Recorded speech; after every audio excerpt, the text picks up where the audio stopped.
Ouah, salut à tous, c'est Sturi, on est parti pour l'épisode numéro 60 de cette carrière sur TEW 2016 en septembre 1999. Ce qui veut dire qu'au 60e épisode, nous en sommes à 4 années de run sur le jeu. 4 années. Ça fait 4 ans qu'on fait évoluer l'histoire. Et l'histoire, elle a changé. Elle a totalement changé. Donc bref, on a vécu un épisode 59 particulièrement mouvementé. Si vous ne l'avez pas vu, je vous encourage vraiment à aller voir ce qui s'y est passé parce qu'on va changer d'air. Un nouveau champion déjà a été couronné en la personne de Monsieur Raven. Ouais, ça y est. Ça y est. Là, Raven reprend le titre. La dernière fois qu'il avait été champion, je le rappelle, c'était... Si je dis pas de bêtises, attendez, je descends. On avait vu la stat, ça nous avait fait halluciner d'ailleurs. Raven, dernière fois qu'il avait le titre, c'était en avril 1996. Ça date, hein.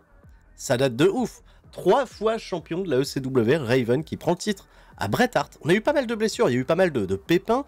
On sait que là, pour le moment, on doit se passer très provisoirement de Brian Pillman, qui, je vous rappelle, hein, est en phase de psychose totale. Hein, il veut la peau de Sexter Hardcastle.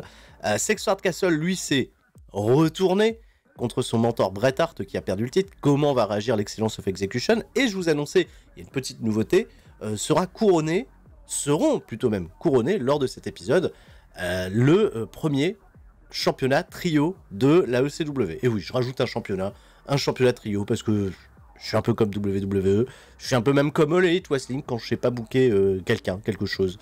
Et ben on met des titres, comme ça c'est plus facile.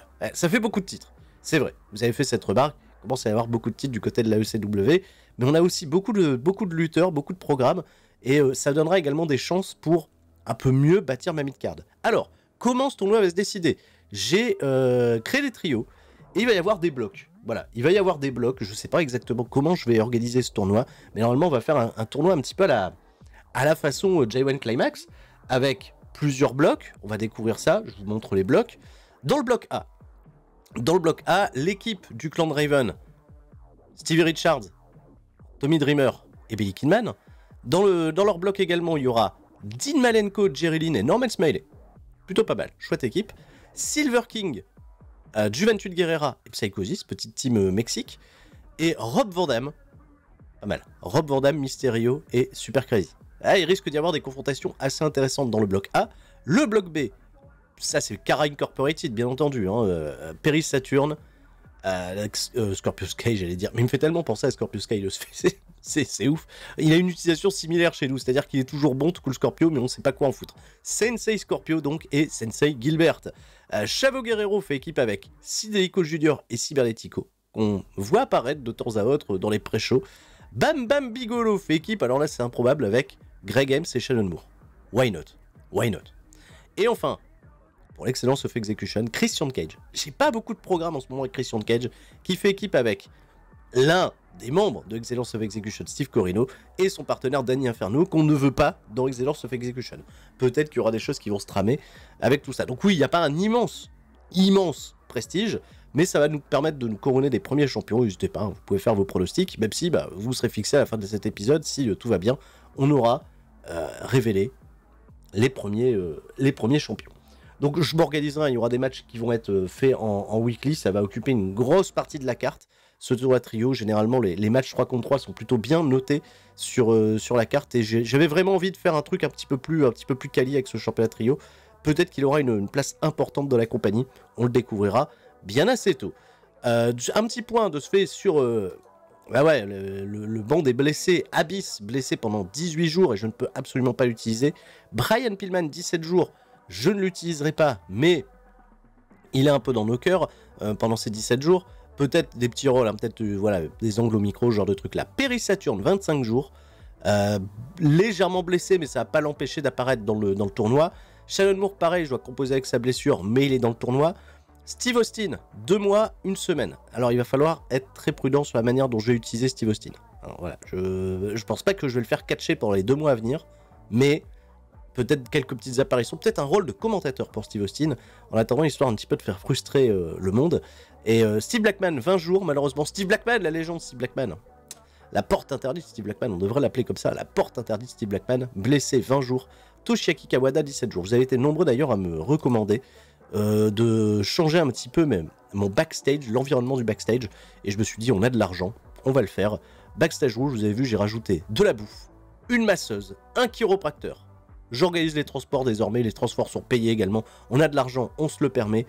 Les hôtels sont organisés, les hôtels sont payés, bref, des meilleures encore conditions de travail du côté de la ECW.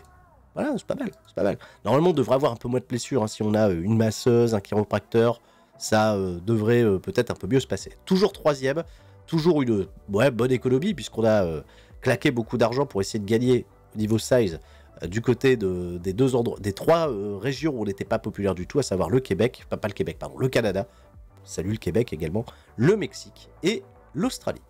Bon, bah écoutez, puisque tout va bien, puisque tout est prêt, on est parti, l'ère de Raven commence, et Kairi Sane, la flûte.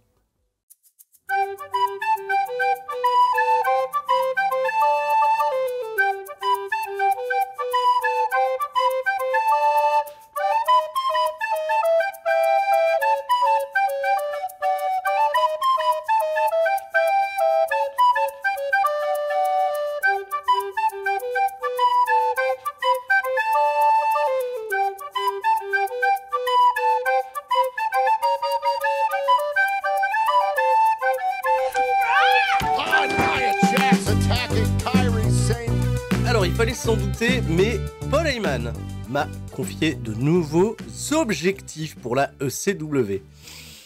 Je m'en doutais que ça allait tomber, ces nouveaux objectifs, et ils sont là tous les deux en bleu. C'est les deux nouveaux objectifs qui ont été rajoutés quand le temps est expiré, donc on a 2 ans pour le faire. La ECW doit au moins s'améliorer de son rankings de 3e compagnie mondiale. Donc là, il faut impérativement qu'on double soit WCW, soit WWF, qu'on soit au moins 2e avant une période de 2 ans. Déjà, il va falloir patienter 6 mois pour reprendre ce niveau national. C'est ça qui va être le plus complexe peut-être dans l'affaire, et refaire beaucoup d'argent, évidemment. Parce que là, on va être vraiment comparé sur le point de l'argent, et je pense que WCW et WWF, en termes de pognon, ils sont larges. Et enfin, on ne doit pas retomber en dessous du niveau culte. Alors ça, je pense que ça va. Ça, je pense que ECW ne pas redescendre en dessous du niveau culte, alors qu'on est à la frontière du niveau national, ça, c'est un objectif plutôt easy. Là, le plus dur, ça va être celui-là. 2 ans. Si la série tient encore 2 ans. J'ai des doutes que la série tienne encore 2 ans. Mais on va y aller. On va y aller franco. Ok, merci pour ces chouettes objectifs. Bon, on est prêt, hein. Hardcore TV, dès lors que je peux booker ça. On va peut-être avancer, on va peut-être avoir une nouvelle intéressante avant de partir en booking. On va regarder peut-être aussi les rapports backstage, voir s'il n'y a pas de problème, si c'est toujours la bonne ambiance, comment ça se passe sur les Raven. Bon, là, il n'y a pas de grosses informations. Vous avez les résultats de Monday Nitro avec Psychosid qui bat Jeff Jarrett dans le main event et qui fait une très bonne note de 93. Hein, le gros star power de WWF aide bien à réussir ces gros main events. On a des incidents backstage. Incidents backstage qui concernent Steve Austin et oh là là là là là là.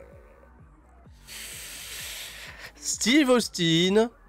Beaucoup de hits avec le reste du locker room après s'être vanté énormément de combien il se faisait en termes d'argent. En tant qu'employeur, je dois gérer avec la situation. Écoute, Steve Austin, c'est pas parce que t'es Steve Austin que je vais pas prendre d'action. Petite amende. Il est pas content de ma décision. Petite mauvaise relation avec lui. Raven également pas content de ma décision. Pillman, non, parce qu'il est pote avec plein de gens. Oh là là là là, oh la mauvaise décision. Non, mais après, main de fer, hein. Steve Austin, on se calme. Steve Austin, ça ira mieux. On arrivera à trouver une manière de s'en sortir. Ok, allez, je suis parti, le booking, premier épisode, Hardcore TV, let's go. Premier combat de ce Hardcore TV, dans le pré-show, bien évidemment, les Dudley Boys vont battre Kazayashi et Minoru Fujita. Pas grand chose à signaler, une petite note de 76, les performances des Dudley Boys sont exceptionnelles, celle de Kazayashi est pas si mal. On est précisément dans le New England, MA Boston Garden, 15 000 personnes, bonne influence. On aurait peut-être pu aller chercher le 80, Minoru Fujita Weak Link, ok. Les Dudley Boys sont super, voilà, ils reprennent un petit peu de momentum après leur défaite en pay-per-view, mais on a un petit match pour se remettre en jambes. Bien entendu, la storyline autour des championnats par équipe reprendra un peu plus tard. Let's go, la suite. Deuxième match de ce pré-show. Kurt Angle va battre Tomoaki Honma. Pareil, pas exceptionnel. Ça me fait un 74. Sony a fait du bon taf apparemment ringside puisqu'elle manage Tomoaki Honma, qui fait partie du fameux clan de biker là. Victoire de Kurt Angle qui reprend un peu de momentum. 78, bonne note pour Angle, ça me va très bien. Jesus Steve Corino. Alors, je me serais attendu à mieux, parce que Steve Corino, il est un petit peu dans une ascension pas si mal. On a des bonnes confrontations avec Steve Corino ces derniers temps. Il va être dans le tournoi trio, mais pas ce soir. Là, aujourd'hui, on a uniquement des matchs du bloc A. Jesus perd le match, ce qui, ma foi, me semble logique. Il est un petit peu là pour maintenant mettre en avant la nouvelle génération de heel qui débarque. 72, je me serais attendu à mieux. Je vous cache pas, je me serais attendu à mieux. Jesus Office Game, 15 minutes, c'est peut-être un peu long pour lui.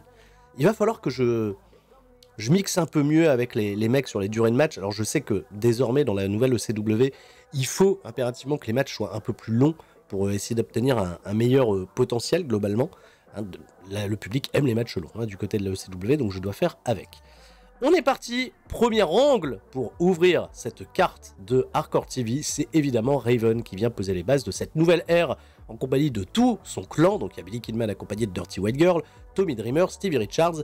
Il va évidemment s'en prendre verbalement à Bret Hart, voilà, mettant fin au règne de terreur de Bret Hart et de l'excellence de l'exécution. Il a d'ailleurs droit à ses petits chants Thank you Raven pour ça. Il va remettre les gens à leur place parce que bien évidemment il est heel. Donc il va également mal parler de Cactus Jack qui était son adversaire du soir. Et Steve Austin qui est à la table des commentateurs et qui va désormais commenter les shows Hardcore TV, le temps de sa convalescence. Il va y avoir une grosse shoot sur Austin en lui disant « Mec, hein, voilà, tu pouvais pas mieux faire en réalité de te blesser. Peut-être que ta carrière justement elle se résume à ça, à échouer tout le temps, échouer même quand tu penses y arriver, t'échoues parce que tu te blesses. Et le hasard fait bien les choses parce que désormais le plein potentiel de la ECW, c'est Raven qui a le titre. Évidemment, ça fait mal à entendre pour Steve Austin qui va rien dire, qui va aller s'asseoir à la table des commentateurs et qui ira ruminer pendant le reste du mois même et des 2 mois à venir. Ça va être un petit peu ça. On va voir hein, comment le potentiel Steve Austin va se déployer à l'avenir. Changement de gimmick pour Raven qui passe de Religious Zealot. C'était pas exceptionnel, on est un petit peu moins dans le truc du délire religieux. Là, c'est le cerveau de Brain, c'est lui qui réfléchit pour tout le monde et son plan a été parfaitement mené. Allez, on va voir ce que donne la nouvelle gimmick. Et ben, elle est above average, donc elle est un petit peu mieux que la précédente. Ça me va. 91, bon segment. Derrière, on enchaîne avec le premier combat du bloc A pour les championnats trio. Stevie Richards, Tommy Dreamer et Billy Kidman vont disposer de Norman Smiley, Dean Malenko et Jerry Lynn dans un bon match qui me fait une note de 81, donc ça je suis très ravi, très surpris. Il y a Malenko bien entendu qui aide un petit peu hein, son équipe à s'élever, mais derrière on a quand même des bonnes perfs. Jerry Lynn, on n'a pas tant de bonnes perfs que ça. Tommy Dreamer et forcément Malenko sont au-dessus du lot. Kidman c'est seulement 72. C'est vrai que ça baisse Kidman avec le temps, je sais pas pourquoi.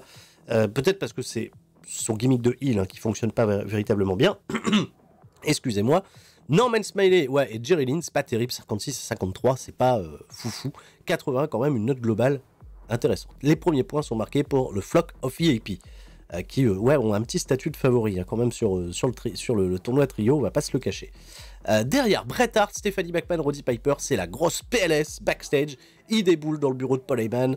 Paul Heyman qui fait bah non, bah quoi, qu'est-ce qu'il y a, c'est... Bien sûr qu'il fallait qu'on prenne une décision, on avait vendu un triple threat, on va pas finir en match simple. Donc, et Bret Hart, si tu veux ton match simple contre Cactus Jack, tu vas l'avoir. Et Bret Hart, il veut pas ça. Lui, il veut une revanche contre Raven. Et il dit, il est prêt, tu vois, à amener ses avocats, etc. Lui, c'était préparé pour Austin et tout, c'est pas possible. Et il argumente également en disant que la compagnie va échouer si Bret Hart n'est pas le champion. Donc, bref, Stephanie McMahon, Roddy Piper, ils font tout le discours. Mais Paul Heyman, il reste sur ses positions. Ce soir, dans le main event, Bret Hart contre Cactus Jack. Pour déterminer... D'ailleurs, le futur adversaire de Raven, peut-être pas en pay-per-view, je sais pas encore si je mènerai ça jusqu'en pay-per-view, si ça se fera pas en weekly, cette affaire, je verrai bien. 79, petit segment, pas exceptionnel, hein, on fait même perdre un peu de 8 à la storyline en cours. On avance avec Silver King, le courant mortel contre Rob Van Dam et Tireur Mortal. Je me suis attendu à une meilleure note, je vous cache pas, 81, je trouve ça un peu décevant, parce que je leur ai donné du temps, je les ai mis dans d'excellentes dispositions, vous avez vu, en plus les notes individuelles sont meilleures, parce que là, on est autour de 70. Il y a du 82 pour Rey Mysterio, 88 pour Rob Van Dam. Bon, ok, c'est pas mal, mais pas foufou. Victoire des Babyface, Rob Van Dam tiré Immortal, avec une victoire au final de Rob Van Dam sur Juventud Guerrera. 81, ouais, un peu décevant. Un peu décevant. c'est aussi bien, tu vois, que le match précédent qui était peut-être sur le papier un peu moins fort. Donc, ouais, je conçois petite déception. Rob Van Dam tiré immortel marque des points. Ted DiBiase, lors d'un Trade Regal, claque une excellente promo sur le ring, interviewé par Jenna, pour bien entendu parler du régime de Regal, le Regal Regime, qui a débuté depuis qu'il est champion héritage. The Regal Regime is supreme, c'est un petit peu la catchphrase de Lord Alfred Regal. Et Ted DiBiase sont bien évidemment interrompus par Jeff Hardy, qui a des vues sur le titre, puisqu'il a battu Lord Alfred Regal dans le X-Race Tournament, donc il veut avoir cette opportunité au titre.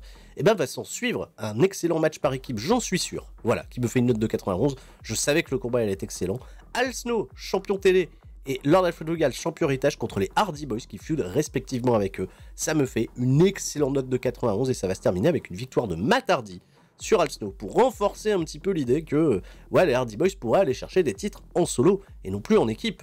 Les notes sont exceptionnelles, hein. Les Hardy Boys en équipe, c'est 97 et 98, c'est plutôt très très bien, on gagne de la hit absolument partout. Ça me va bien, c'est des bonnes nouvelles, ça va être mieux que le main event, évidemment. Puisque Cactus Jack, Terry Funk, bon, eux par contre en promo ça déboîte, hein, voilà, Cactus Jack en promo, ok, concours de circonstances, Raven, ça lui rappelle des vieux souvenirs, pas forcément les meilleurs, hein, Raven, Cactus Jack, hein, ils ont une longue histoire, il y a Terry Funk à ses côtés bien évidemment, on cible Bret Hart, on va parler également de Austin, hein, dans cette promo évidemment, qui avait été lourdement attaqué d'ailleurs par Cactus Jack, hein, ce qui est un peu ça qui a conduit peut-être à son éviction du tournoi, les tables du combat de championnat, hein, les tables en feu, tout ça, on se rappelle, l'épisode 59. Et Cactus Jack, cette fois-ci, il veut terminer la carrière et toute l'influence négative de Bret Hart au sein de la ECW. On est parti pour le combat qui me fait « ça va !» Putain, je me serais attendu à moins bien. Une très bonne note de 93. Très très bonne note de 93 pour un match qui implique Bret Hart. Je suis agréablement surpris. Cactus Jack va battre Bret Hart, parce qu'il faut pas déconner.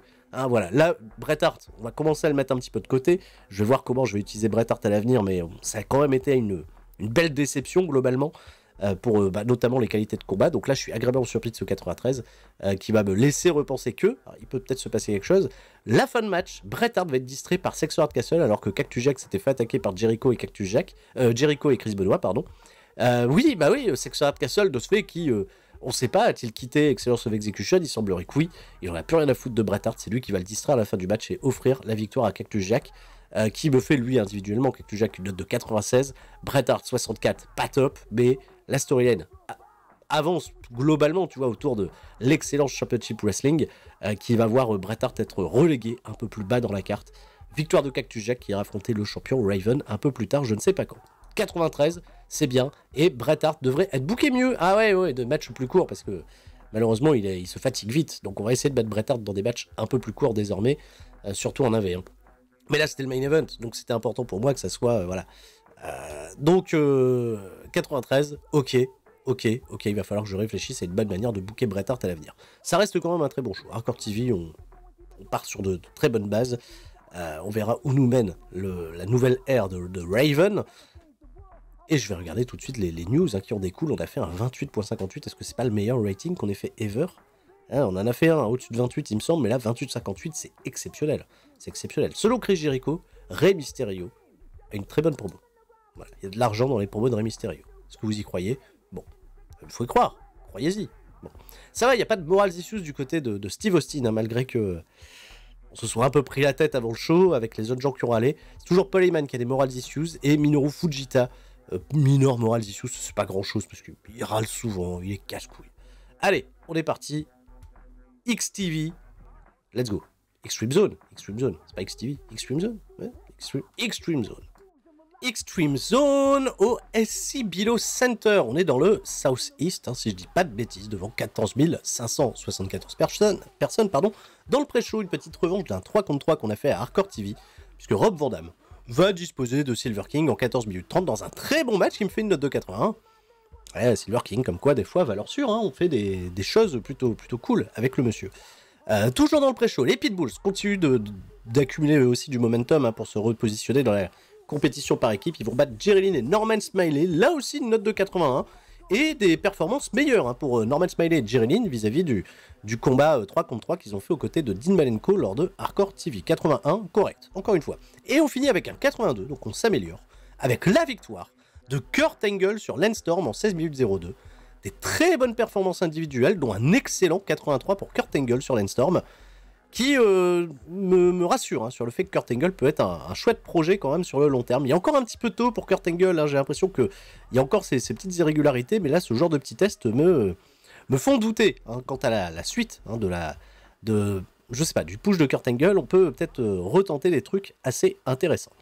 On a un angle pour ouvrir le show qui me fait une note de 83, c'est pas exceptionnel, j'avoue, c'est pas top, parce qu'il y a beaucoup d'annonces. Kimona DiBiase est ravi d'annoncer que le match de championnat officialisé entre Jeff Hardy et Lord Alfred Regal aura lieu la semaine prochaine pour le championnat héritage à Extreme Zone. Donc elle est contente parce qu'elle dit c'est un peu le bordel, vous savez, les brand splits sont un petit peu tombés à plat, donc on essaie toujours de rendre le show le plus divertissant possible. Elle souligne quand même que Paul Heyman a des excellents ratings depuis que Raven est champion, même si elle a du mal à concevoir que Raven pourrait se pointer sur son propre show et venir un petit peu faire la loi. Raven n'est pas là ce soir, mais elle reçoit Jeff Hardy, qui va prendre ce soir un match 4 contre 4 où les Hardy Boys feront équipe avec les Dudley Boys contre Chris Jericho, Chris Benoit, Regal et Al Snow.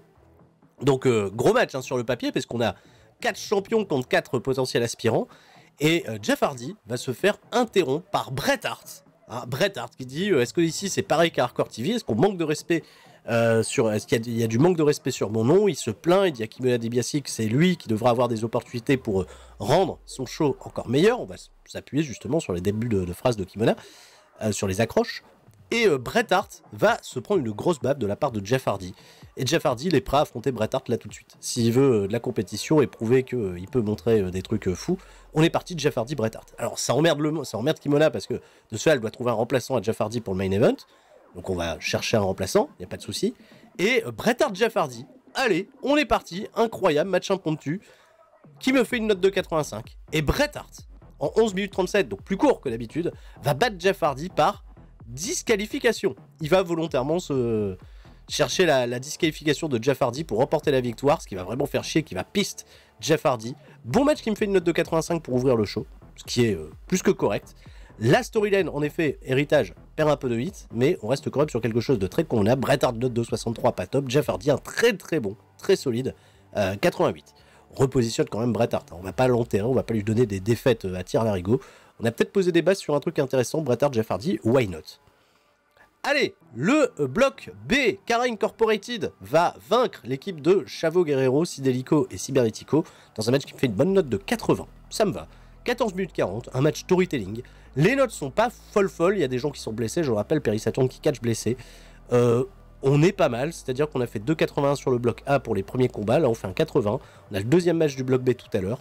Ça me va très bien, ces matchs 3 contre 3 sont une valeur sûre pour le moment.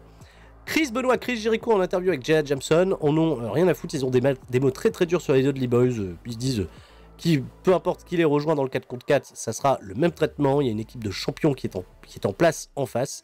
Bon segment au micro pour Jericho et Benoit qui font une bonne note de 88, la storyline de la Tag Team Division continue d'avancer. On a le deuxième 3 contre 3 qui me fait une excellente note de 83, alors il y a Christian Cage, il y a Bam Bam Bigelow, il y a Shannon Moore qui est blessé, certes, mais c'est un très très bon combat, et ce qui est assez intéressant, c'est que j'ai donné la victoire au seul membre de l'équipe de Christian Cage de Warcraft 2000 qui n'est pas membre de l'Excellence of Execution, à savoir Danny Inferno, pour qu'il ait des arguments vis-à-vis de Cage et de Steve Corino pour rejoindre le clan. Il y a toujours ce truc-là qui traîne de manière sous-jacente. Bam Bam Bigelow, note de 90, Christian Cage, un excellent 94. Danny Inferno, un petit 50, malheureusement. Petit 50 pour lui, mais c'est lui qui va choper le pin final, même s'il est le weak link sur la physionomie du match. Ok, très bien. Gros segment, gros angle, qui est le quatrième participant, qui est le quatrième, là on a les entrées, tu vois, tout le monde, et c'est Sexton Hardcastle, qui va faire équipe avec les Dudley Boys et Matt Hardy. Sexton Hardcastle, les Dudley Boys, Matt Hardy, il a fait des petits checks à tout le monde, il est surtout là, je pense, pour régler des comptes avec Chris Benoit, Chris Jericho. Son statut est toujours très très incertain, alors il est plus dans Excellence of Execution, mais on sait pas trop si on doit se fier à lui. Il y a des commentaires très très durs d'un homme à la table des commentateurs, c'est Brian Pillman. Ce qu'il faut savoir, j'ai mis Pillman à la table des commentateurs du côté de Extreme Zone, et provisoirement également, vous le savez, Steve Austin du côté de Hardcore TV. Hein, on utilise nos blessés comme on peut. Il y a donc un très très bon segment, 99, et on est parti pour le combat qui lui aussi va me faire une excellente... Ah, j'ai anticipé. Je m'attendais à une note supérieure à 90 pour ce combat. On fait seulement à 88. Match quand même décrit comme exceptionnel. Matt Hardy, Sexton Castle et Dudley Boyz vont battre l'équipe des 4 champions, là, Al Snow, Regal, Excellence of Execution. Quand Bubba Dudley va battre Jericho par pinfall. En utilisant les cordes. Pourtant, j'avais mis victoire décisive. Ah ouais, merde. Et pendant le match, chose très importante, fait marquant du combat, Brian Pillman a quitté son poste des commentateurs et est venu attaquer Hardcastle parce qu'on sait que la guerre entre les deux continue de faire rage. Et elle n'est pas prête, malheureusement, de s'arrêter. Cela dit, même en situation après de 3 contre 4, les Dudley Boyz ont pris l'avantage. On renvoie tout le monde au vestiaire de manière plutôt ravie. Je pense qu'au niveau du dirt sheet, on va être pénalisé pour 1 point. Oui, c'est par rapport au statut de Sexton Hardcastle. Il est toujours heal, techniquement parlant. Donc, le mettre avec l'équipe des Babyface, ça a peut-être pas aidé à tirer le meilleur profil du combat. Des fois, les 3 contre 3 font des excellentes notes. Les 4 contre 4, j'ai toujours un peu plus de mal à en sortir une note un peu plus élevée. Bon, là, c'était important quand même de terminer sur cette note-là. Ça reste quand même le meilleur match de la soirée. On fait seulement qu'à 88 au global. Ce qui est en dessous des 90 habituels qu'on fait. C'est vrai qu'il n'y a pas de match à plus de 90 sur cette carte. Ça reste quand même un show que je trouve particulièrement solide.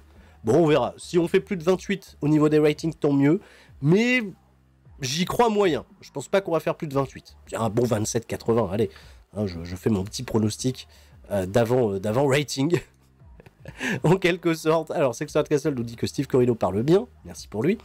Et ben on fait un 27.97. Donc juste en dessous des 28 de rating. Ok, le Warrior a étendu son contrat avec la WCW. Tant mieux pour lui. La Parka nous demande de revenir dans le main roster parce que je l'avais envoyé un petit peu en territoire de développement histoire de se remettre correct. Et Yoshiro Tajiri nous dit que désormais c'est un catcheur régulier. Ok, c'est plus, il fait plus le karaté, il fait du catch régulier et désormais il est tonne au niveau de son physique. Alors là j'en ai rien à foutre parce que Tajiri il est pas chez nous. Hein, voilà. C'est parce que il fait partie de ces catcheurs que je surveille. Je surveille de près, on ne sait jamais. Tajiri, c'est un profil qui peut être intéressant, qui a été historiquement, en plus de ça, très important pour la FCW, ancien champion, Yoshihiro Tajiri. Hardcore TV, on est dans le Southwest, il me semble, Midwest, Southwest, je ne sais plus exactement. On est dans une région où on est un peu moins populaire, histoire de toujours essayer de les garder à flot, bien évidemment.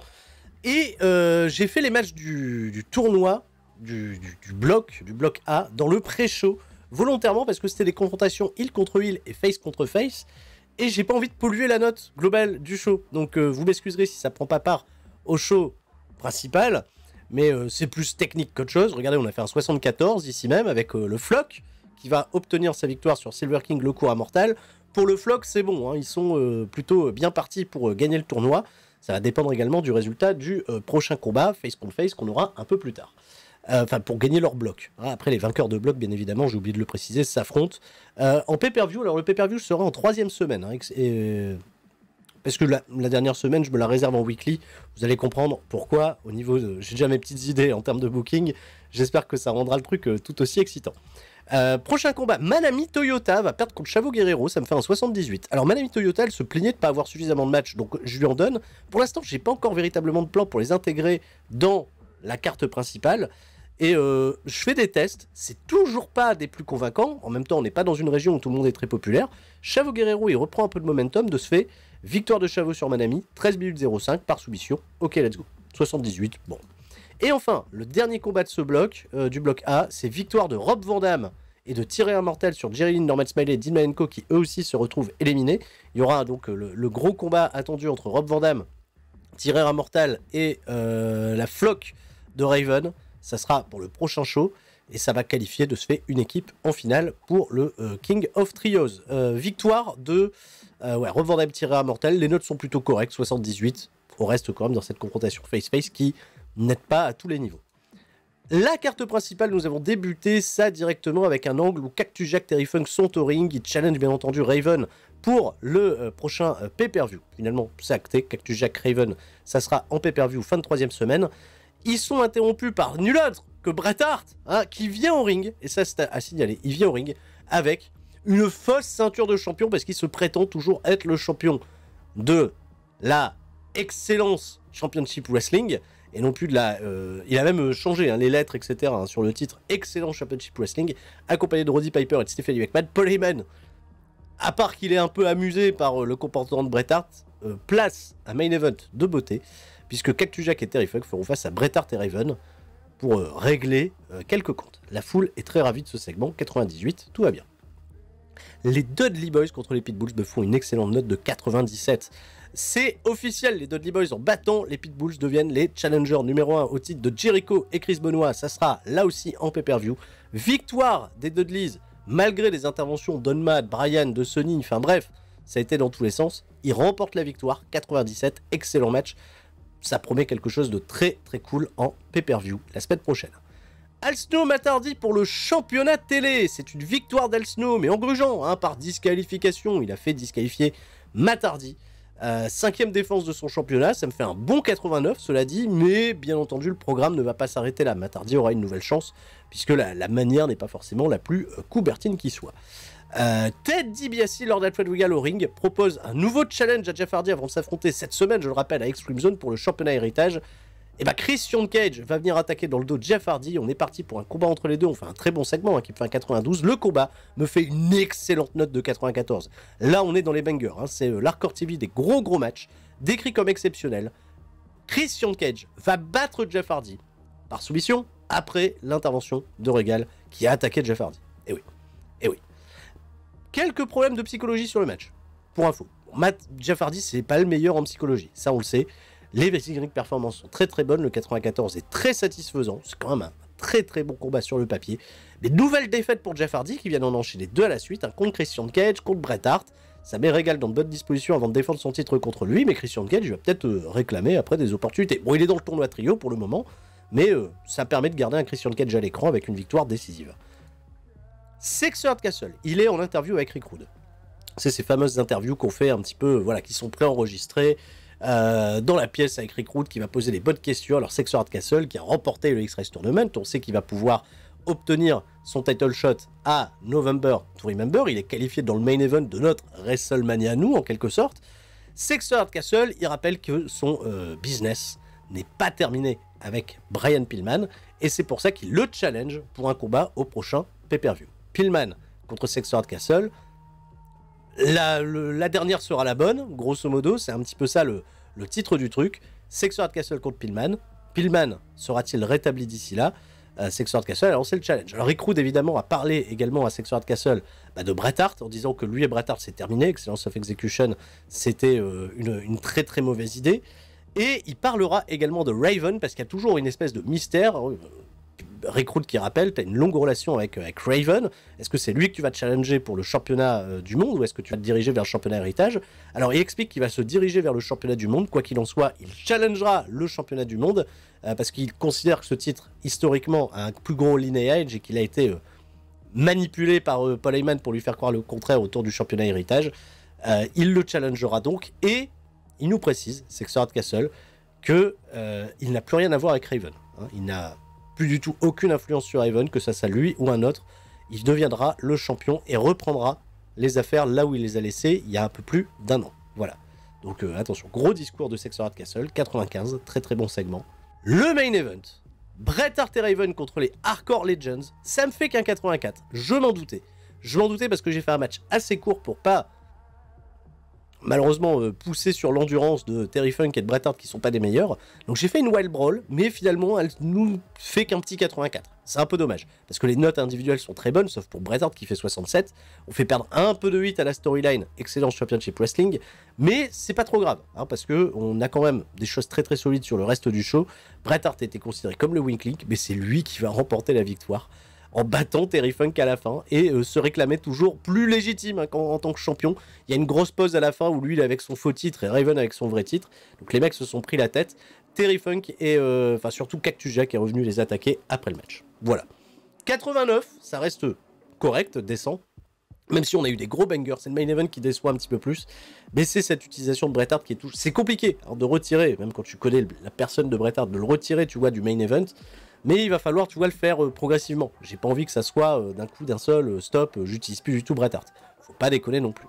Ça reste bien, ça reste bien. Je pense qu'on va refaire un petit peu plus de 28 en termes de rating. Hein, Hardcore TV au-dessus de Extreme Zone pour l'instant. Allons jeter un oeil. Ah non, 27.67. Moins bon que Extreme Zone. Ah ouais. Super Crazy ne connecte pas avec les fans selon Christian Cage. Selon Matt Hardy, Chavo Guerrero Jr. est un bon worker. Et selon Sexter Hardcastle, Super Crazy Et super, alors ils sont pas d'accord, hein, Christian Cage et Sexo Castle, ils se mettent pas d'accord sur Super Crazy. Hein, qu'est-ce que je fais moi derrière? Qu'est-ce que je fais? Comment on raconte les choses? Bref, allez, prochain Extreme Zone, il va y avoir une information très importante et quelque chose, j'espère, qui vous fera plaisir lors de ce show. A tout de suite. Mid-Atlantic DC Version Center, on est 17 686, donc la grosse affluence pour Extreme Zone. Kara Incorporated dans le pré-show va perdre contre Bam Bam Bigelow, Moore et Helms dans le cadre du bloc B, ce qui fait que les deux équipes ont le même nombre de points désormais et que Kara Incorporated ont l'avantage sur Bigelow, Moore et Helms. Enfin non, pardon. Ce qui fait que les deux équipes ont les mêmes points, mais Bam Bam Bigelow et Moore et Helms ont l'avantage sur la confrontation directe. Voilà, je change. Ce qui va être très important, c'est de suivre de ce fait l'évolution du tournoi. Il nous restera encore un combat entre Kara Incorporated, après ça, contre ceux qui font face office de favori Christian Cage et Danny Inferno et Steve Corino, qui s'affrontent un peu plus tard, toujours dans le pré-show. Ça me fait 79, ce qui reste correct pour une opposition face contre face. Hein, vous le savez, c'est pour ça que je les mets dans le pré-show. Dean Malenko va battre Brian Lee. Rien d'autre à dire. Bon match, bon petit match qui me fait une note de 80, qui relance un peu de momentum du côté de Dean Malenko. Voilà. Christian Cage et Warcry 2000 vont battre Chavo Guerrero Jr., Sidelico Jr. et Cybernetico. Ça sera pas la seule fois qu'on verra Chavo Guerrero Jr. sur le show, vous le verrez. Et ça me fait une note de 77, ce qui reste décent. Victoire de Christian Cage. Ils sont pour l'instant en tête du bloc B. Mais tout peut changer à la dernière confrontation contre Kara Incorporated. Pardon, ouais, c'est ça, Kara Incorporated. Donc la semaine prochaine va être déterminante. Raven, Tommy Dreamer, Stevie Richards, Billy Kidman et Dirty White Girl s'invitent sur le show de Kimona DiBiase. Ça fait pas plaisir à Kimona, hein, parce que elle sait que Raven a son côté un petit peu imprévisible, mais Raven veut la rassurer. Il est là pour, lui aussi, tu vois, distribuer un petit peu de son star power et de sa terrible intelligence pour être au sommet de la compagnie au show de Kimona DiBiase. Comme quoi, tu vois, hein, on peut toujours faire affaire, tout va bien.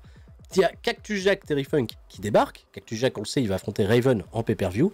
Et Terry Funk, il se chauffe vis-à-vis de Raven et il veut l'affronter ce soir. Raven accepte. Ils vont faire un match Extreme Rules. Voilà, sans match hardcore, comme vous voulez. On est parti. Raven accepte le défi. Cactus Jack met en garde Terry Funk parce que, attention, ça peut être chaud. Terry Funk, ça fait longtemps qu'il n'a pas fait des matchs hardcore, extrêmes. Mais Terry Funk, il se sent chaud, il se sent prêt à corriger Raven. Et Raven fait monter les enjeux justement pour Kimona DiBiase. Il lui dit c'est vraiment pour toi. Je mets le titre en jeu. Let's go. Terry Funk Raven pour le titre, ça sera le main event. Un autre match qui était prévu, ce n'est pas le main event, ça sera l'opener. C'est le championnat héritage défendu par Regal contre Jeff Hardy. C'est parti, ça me fait une incroyable note de 98. La vache, Regal Jeff Hardy, match décrit comme exceptionnel. Regal va battre Jeff Hardy dans ce classique ECW Rules Match en 19 minutes 38 par soumission, après l'intervention de Lord Lemmy Lévesque. Lord Lemmy Lévesque, Triple L, débarque à la ECW. On le retrouvera un petit peu plus tard. Et il fait une alliance avec Lord Alfred Regal et Ted DiBiase. Ils ont baisé Jeff Hardy. Mais qui est Lord Lemmy Lévesque? Bah oui, évidemment, vous savez qui c'est. Je vais le renommer. C'est Monsieur Paul Lévesque. Triple H, j'ai gardé le secret, il était en fin de contrat du côté de WWF, c'était l'opportunité rêvée pour le lancer. J'ai fait, allez, let's go, il prend part à la storyline que je ne termine pas pour autant. Mais attention, il commence à y avoir pas mal de pouvoir autour de Lord Alfred Regal. Et regardez ça, les notes sont excellentes, hein. Les 2.89, mais on a autour de ça quelque chose de particulièrement génial. Alors attention, Lord Lemmy Lévesque, avec sa gimmick de badass, ça fonctionne pas forcément très bien. Il est below average, on verra peut-être pour la faire évoluer par la suite. Ouais, regardez, il est là backstage, au micro de Jenna avec Ted DiBiase. Ils ont joué un drôle de mauvais tour à Jeff Hardy. Et la storyline va se poursuivre. 88, pas trop mal. Et Lord Lemmy Lévesque, très bon en improvisation. D'ailleurs, il a le public dans sa main, nous fait le rapport du Road Agent. Ça, c'est très bien. Un match 3 contre 3, on reprend les mêmes du 4 contre 4 de la dernière fois. On retire Sexo Castle et on retire... je sais plus qui on retire également. Lord Alfred Regal. Al Snow, Excellence of Execution, vont battre cette fois-ci Matt Hardy et les Dudley Boys. quand Dudley Boyz a été compté à l'extérieur après bagarre avec Chris Jericho. On a terminé ça de manière un petit peu cheap pour tout simplement faire poursuivre le programme. On a offert 15 minutes de bon catch à tout le monde, 89, très bon segment. Chavo Guerrero Jr. a son opportunité pour le championnat junior et va devenir le nouveau champion de junior. Bah oui. Rey Mysterio perd le match après une distraction de Billy Kidman. Puisqu'on le rappelle, Rey Mysterio Jr. dans le tournoi 3 contre 3, il affrontera la bande à Billy Kidman. Donc j'ai fait un petit peu progresser la storyline de ce côté-là. Ça me fait un 81, ce qui est correct. Rey Mysterio fait une excellente note de 86, mais j'avais besoin de sortir Rey Mysterio de ce championnat junior. Le mettre sur Chavo, ça peut m'offrir quelques bonnes opportunités derrière. Brian Pillman, grosse promo. Immense promo, Brian Pillman, on le sait, il a la table des commentateurs, il a suivi bien entendu l'interview de Sexter Hardcastle la semaine dernière, il est venu seul sur le ring, ça m'a fait une promo avec un rating de 100. C'est pour vous dire à quel point Brian Pillman au micro, il est incroyable. Il est incroyable. Et Pillman, il nous dit qu'il est prêt à tout risquer.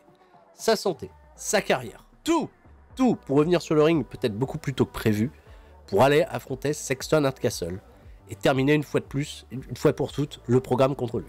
Pillman, Sexton Hardcastle, il faut que ça se règle, il faut que ça soit ce mois-ci, en septembre, parce que Pillman ne veut pas en rester là. Même s'il a entendu que Sexton Hardcastle, il avait changé, qu'il avait revu sa position sur Excellence of Execution comme ça, ok, peut-être, mais là, il y a trop de choses. Il y a trop de choses derrière lui, il va tout mettre sur le papier, tout donner pour tenter de le battre. Et mettre ça derrière lui, et se réhisser au sommet de la ECW, remporter le championnat du monde, etc. Enfin bref, c'est un gros redépart, un gros revival, une grosse promo déjà, voilà, très intense comme vous vous en doutez, ça me fait un rating de 100, donc Pillman se remet une grosse partie également du public dans la poche, hein, évidemment, après cette incroyable promo où il veut tout risquer. Enfin, le main event me fait une incroyable note de 98. Et ouais, Terry Funk, ça peut toujours assurer, Raven fait une in-ring performance de 99. Ah, il est dans son élément. Les matchs hardcore avec Raven, c'est toujours bien. Match qui a eu du sensationnel catch, une fantastique hit. Raven va battre Terry Funk dans ce match hardcore en 19 minutes 45. Quand Raven a tellement démoli Terry Funk que l'arbitre a dû arrêter le match. L'arbitre, il pouvait plus continuer, il pissait le sang. Terry Funk, c'était un carnage. Cactus Jack avait tenté d'intervenir dans le combat pour venir prêter main forte à son pote, mais Toby Dreamer également était là.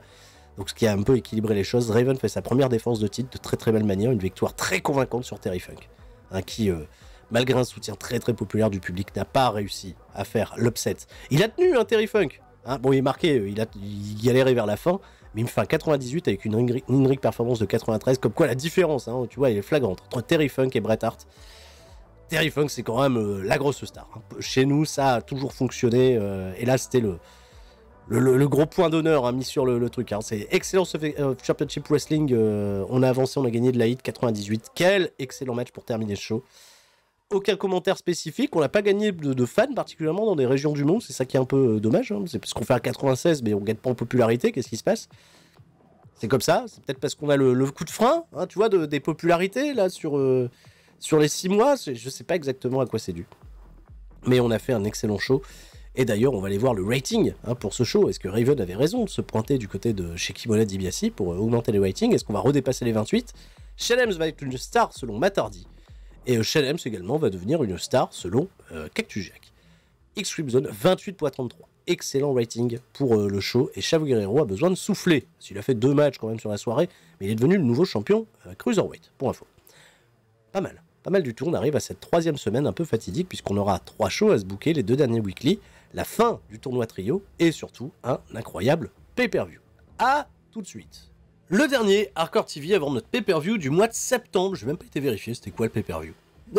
Très bonne question, si tu veux. Très bonne question à laquelle je ne me suis pas posé la question. Mais ça arrive. Je crois que c'est Hardcore Even, si je dis pas de bêtises. Bref, on va voir les derniers tours du bloc A du championnat trio. Mais avant ça, dans le pré-show, Bam Bam Bigelow va battre Sid Delico Jr. avant de s'affronter dans le 3 contre 3. Qui les opposera à son équipe à celle de Sid Delico avec Chavo et Cybernetico. Victoire de Bam Bam, hein, parce que bien évidemment, 10 minutes, note de 80, décent, très bonne note. Bah oui, c'est bien, 80. Par contre, c'est moins bien entre D'Lo Brown et Megumi Kudo. Alors on est dans une région où on est un peu moins populaire, on est dans la Mid-South, et malgré Bah déjà la victoire de D'Lo Brown, hein, qui me surprend parce que je n'ai pas donné de consigne particulière. Malgré également qu'ils aient une bonne chemistry ensemble, ça fonctionne pas terrible. 60. Silver King et l'Okura Mortal contre Norman Smiley, Dean Malenko et Jerry Lynn. Les deux équipes ne peuvent plus remporter le tournoi, mais on a un très bon 81 et une victoire pour Silver King, l'Okura Mortal qui vont battre Norman Smiley, Dean Malenko et Jerry Lynn qui repartent malheureusement avec un 0 pointé. Hein, l'équipe de Malenko n'est pas restée très très forte. Malenko, c'est vrai qu'il a eu un push et il est retombé très très bas dans la carte. C'est la vie de Malenko, malheureusement. 81, bon match, cela dit, mais dans le pré-show.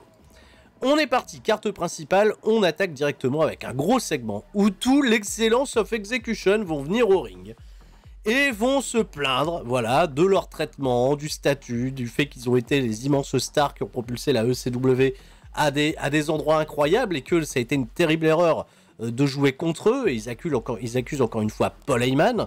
Ce soir, Bret Hart réclame de l'union, puisqu'il fera équipe avec Chris Jericho et Benoit, dans le main event, où qui les opposeront à Cactus Jack et les Dudley Boys. Voilà, bon match déjà sur le papier. Paul Heyman est venu, bien entendu, expliquer quels étaient les enjeux pour ce soir, et Bret Hart réclame, en cas de victoire, d'être placé dans un triple threat pour le championnat de la ECW. Voilà. Parce que qu'est-ce qui se passe? J'ai la vraie ceinture, il y a des faux champions qui vont se battre, et qu'est-ce que je fais? Attention, Bret Hart, on se calme. Paul Heyman qui le remet à sa place. Très bon segment, bien évidemment, avec une grosse note de 100, comme d'habitude, Stephanie McMahon underperformed. Mais 100, voilà, tout va bien. The Flock of EAP, on est parti, dernier match du bloc A, et grosse surprise, puisque non, la Flock va pas tout récupérer sur son passage. Rob Van Dam et Thierry Immortal vont les battre dans un très bon match qui me fait une note de 81. Je m'attendais à mieux. Hein, t'imagines quand même, l'autre match a fait un 81 également. Et ben je m'attendais réellement à mieux. Victoire de Super Crazy sur Billy Kidman pour sceller le score. Rob Van Dam et Thierry Immortal iront dans le main event en quelque sorte. Ils iront confronter les vainqueurs du bloc B pour le prochain pay-per-view. Ah, pas mal. Al Snow contre Kurt Angle. Match pour le championnat télé. À la table des commentateurs, nul autre que Matt Hardy, hein, pour observer tout ça. Victoire d'Al Snow. Dans un match storytelling volontairement, tu vois, un petit peu plus faible que le reste. Kurt Angle avait repris des bonnes victoires récemment, mais 73, hein, le match n'est pas forcément très très bien noté, malgré les deux performances qui soient 79. Est-ce que la foule est dans le délire? Est-ce que le storytelling était peut-être pas... Bien que je mette un match storytelling, vous le savez, par show. Donc ça fait baisser un petit peu la note globale, mais 73, bon, ça reste quand même acceptable. Victoire d'Al Snow qui conserve le momentum. Et Matt Hardy, malheureusement, qu'on retrouvera un petit peu plus tard d'ailleurs, n'aura pas empêché Al Snow de rester champion. C'est pas grave, on aura Al Snow, Matt Hardy, vous en doutez bien, en pay-per-view pour le championnat télé.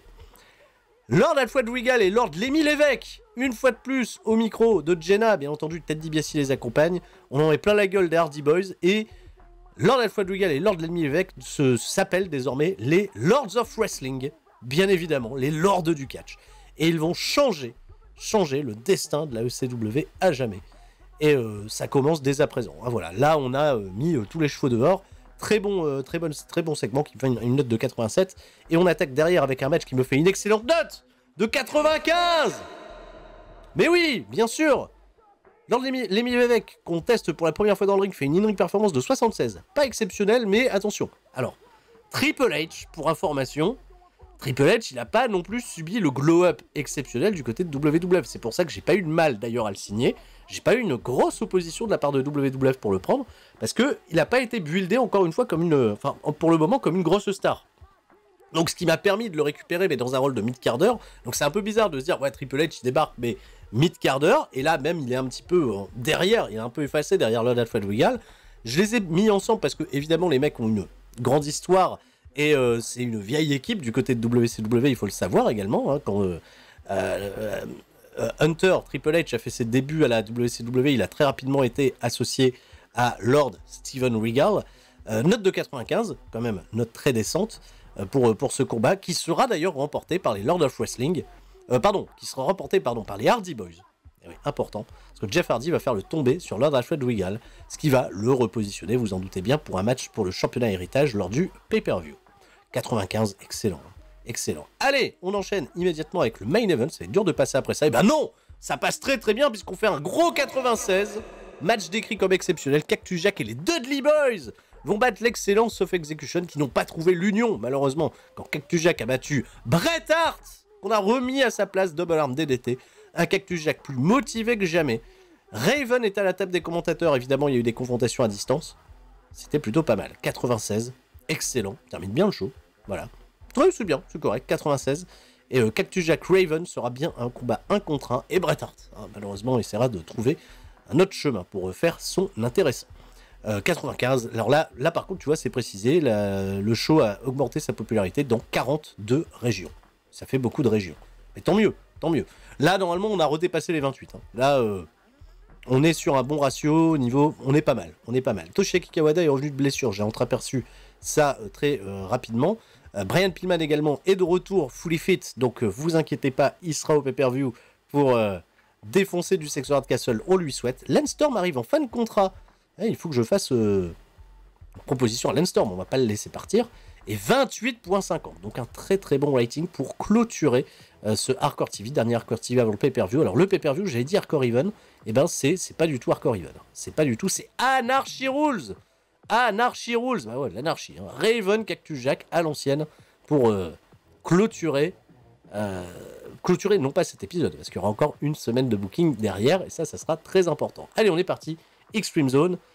J'ai hâte en tout cas d'avancer et d'arriver à ce fameux pay-per-view. La petite ellipse qui va bien, le dernier Extreme Zone avant Anarchy Rules. On va terminer notre fameux tournoi par équipe pour couronner les premiers championnats trio, les premiers champions trio, pardon, et on aura cette finale donc qui se dessinera lors de Anarchy Rules. On va poser les bases des toutes dernières storylines à mettre en place. Je pense que le pay-per-view va être excellent. Je m'attends vraiment à un des meilleurs pay-per-view qu'on ait fait cette année. Parce que en termes de qualité de combat, on a quand même des trucs un peu dingues. Il y a peut-être des choses que je vais devoir faire en dernière minute, mais ça risque d'être particulièrement très très excitant. Abyss fait son combat de retour suite à sa convalescence, suite à sa blessure, dans le pré-show. Il va battre Jerry Lynn dans un match où Abyss gagne, ça me fait 15,72. Les mecs ne cliquent pas. Donc petite information qui fait pas toujours plaisir d'apprendre que deux mecs ne matchent pas véritablement ensemble, il faudra le savoir. Abyss, Jerry Lynn, ça ne fonctionne pas. Victoire d'Abyss qui signe quand même la meilleure note parmi les deux talents. Beef bof, hein, voilà, un bon gros beef bof des familles. Ensuite, on a Kurt Angle qui va battre Steve Richards. Là, ça marche beaucoup mieux, puisqu'on fait un 80. Et on reprend du momentum du côté de Kurt Angle, ce qui est toujours assez intéressant. Lui qui avait perdu contre Alsto pour le championnat de télé. Le championnat de télé, d'ailleurs, vous allez voir, dans le show principal, je vais faire un Lord Lemmy Lévesque, Triple L, qui affrontera Matt Hardy. Si Lord Lemmy Lévesque remporte le combat contre Matt Hardy, il sera ajouté. Et on aura un triple threat pour le championnat de télé lors de Anarchy Rules. Petite information, voilà, comme ça, il mange pas de pain. Ensuite, toujours dans le pré-show, je me suis dit, tiens, on va un petit peu faire travailler cette division par équipe, parce qu'il va falloir rebâtir l'après combat qui nous attend entre Chris Jericho, Chris Benoit contre les Dudley Boys. Les Pitbulls vont battre Locura Mortel et Tirera Mortal dans ce triple threat match. Note 2,85, c'est excellent. Rey Mysterio signe un immense 94. Encore une fois, une excellente performance. Tout le monde fonctionne bien. 85, ça c'est un bon match de pré-show. Hein, voilà. Ça régale même un peu trop pour du pré-show. Mais c'est bien. C'est bien, ça me laisse sous-entendre que tout le monde est en bonne forme actuellement. On est parti, la carte principale, on ouvre directement avec du catch, match décrit comme exceptionnel. Tommy Dreamer va battre Rob Van Dam dans ce match classique ECW Rules en 14 minutes 31 par soumission après l'intervention de Stevie Richards, ce qui me permet de valoriser un petit peu la storyline, la fameuse storyline du bloc A, grosso merdo, puisque Rob Van Dam et son équipe ont battu Tommy Dreamer pour se hisser en finale du tournoi trio, mais Tommy Dreamer récupère une victoire, pas forcément des plus clean, histoire de laisser un petit peu de tension entre, d'un côté, vous le savez, le clan ECW Generation, et de l'autre, le clan de Raven. Petit match comme ça, qui est un petit peu filler, qui mange pas de pain, mais qui permet un petit peu de remonter la storyline du A-Block. On enchaîne avec le premier et avant-dernier combat du bloc B, où Bam Bam Bigelow, Moray Hems vont battre Chavo Guerrero, Sidelico Jr. et Cybernetico. Et ça, c'est très important, c'est une victoire de Shane Hems sur Chavo Guerrero Jr. Là, au niveau des points, on est à 2 victoires pour Bam Bam Bigelow et Moray Hems, qui doit attendre potentiellement une défaite de Christian Cage et de sa clique pour peut-être espérer se qualifier. C'est un peu compliqué, on le découvrira un petit peu tout à l'heure. Mais ce qui est important, c'est que Hems a été prendre une victoire sur le champion junior Chavo Guerrero. Ça, c'est plutôt pas mal. 77, petite note, cela dit. Petite note, Lady Alexandra qui a fait du bon taf backstage. Elle part dans 3 jours en congé maternité, donc après on la reverra plus malheureusement. Chavo Guerrero fait un 74. Baba Bigolo un 90. Bon, Cyberetico et Sidelico, ça avance pas forcément très très bien en termes de notes, ça reste quand même, cela dit, assez acceptable. Baba Bigolo ressort assez bon du combat malgré la victoire, parce qu'il a remporté le match, donc ça va. Shannon Moore, oui, qui catch toujours blessé, bien entendu, ça ralentit un petit peu, ça decrease un petit peu la note du match, ça vous le savez. Backstage, on a un gros segment avec les membres de Excellence of Execution et forcément Bret Hart, qui n'a pas réussi à créer l'union puisqu'ils ont échoué, défaite dans le précédent main event de Hardcore TV. Bret Hart commence à être un petit peu mis au pied du mur par ses subordonnés, par Christian Cage, par Jericho, par Chris Benoit, en disant on fait beaucoup de choses pour toi, mais toi tu fais quoi en réalité pour nous, parce que Jericho, Benoit, ils ont des ceintures qui sont réelles. Christian Cage, il est parti pour avoir également une ceinture réelle s'il gagne ce soir pour le championnat trio en compagnie de Steve Corino et de Danny Inferno.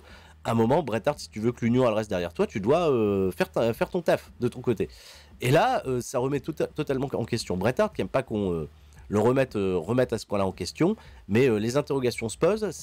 Stephanie McMahon, elle tente de calmer tout le monde. C'est un angle assez intéressant qui débouchera peut-être sur des choses intéressantes aussi derrière.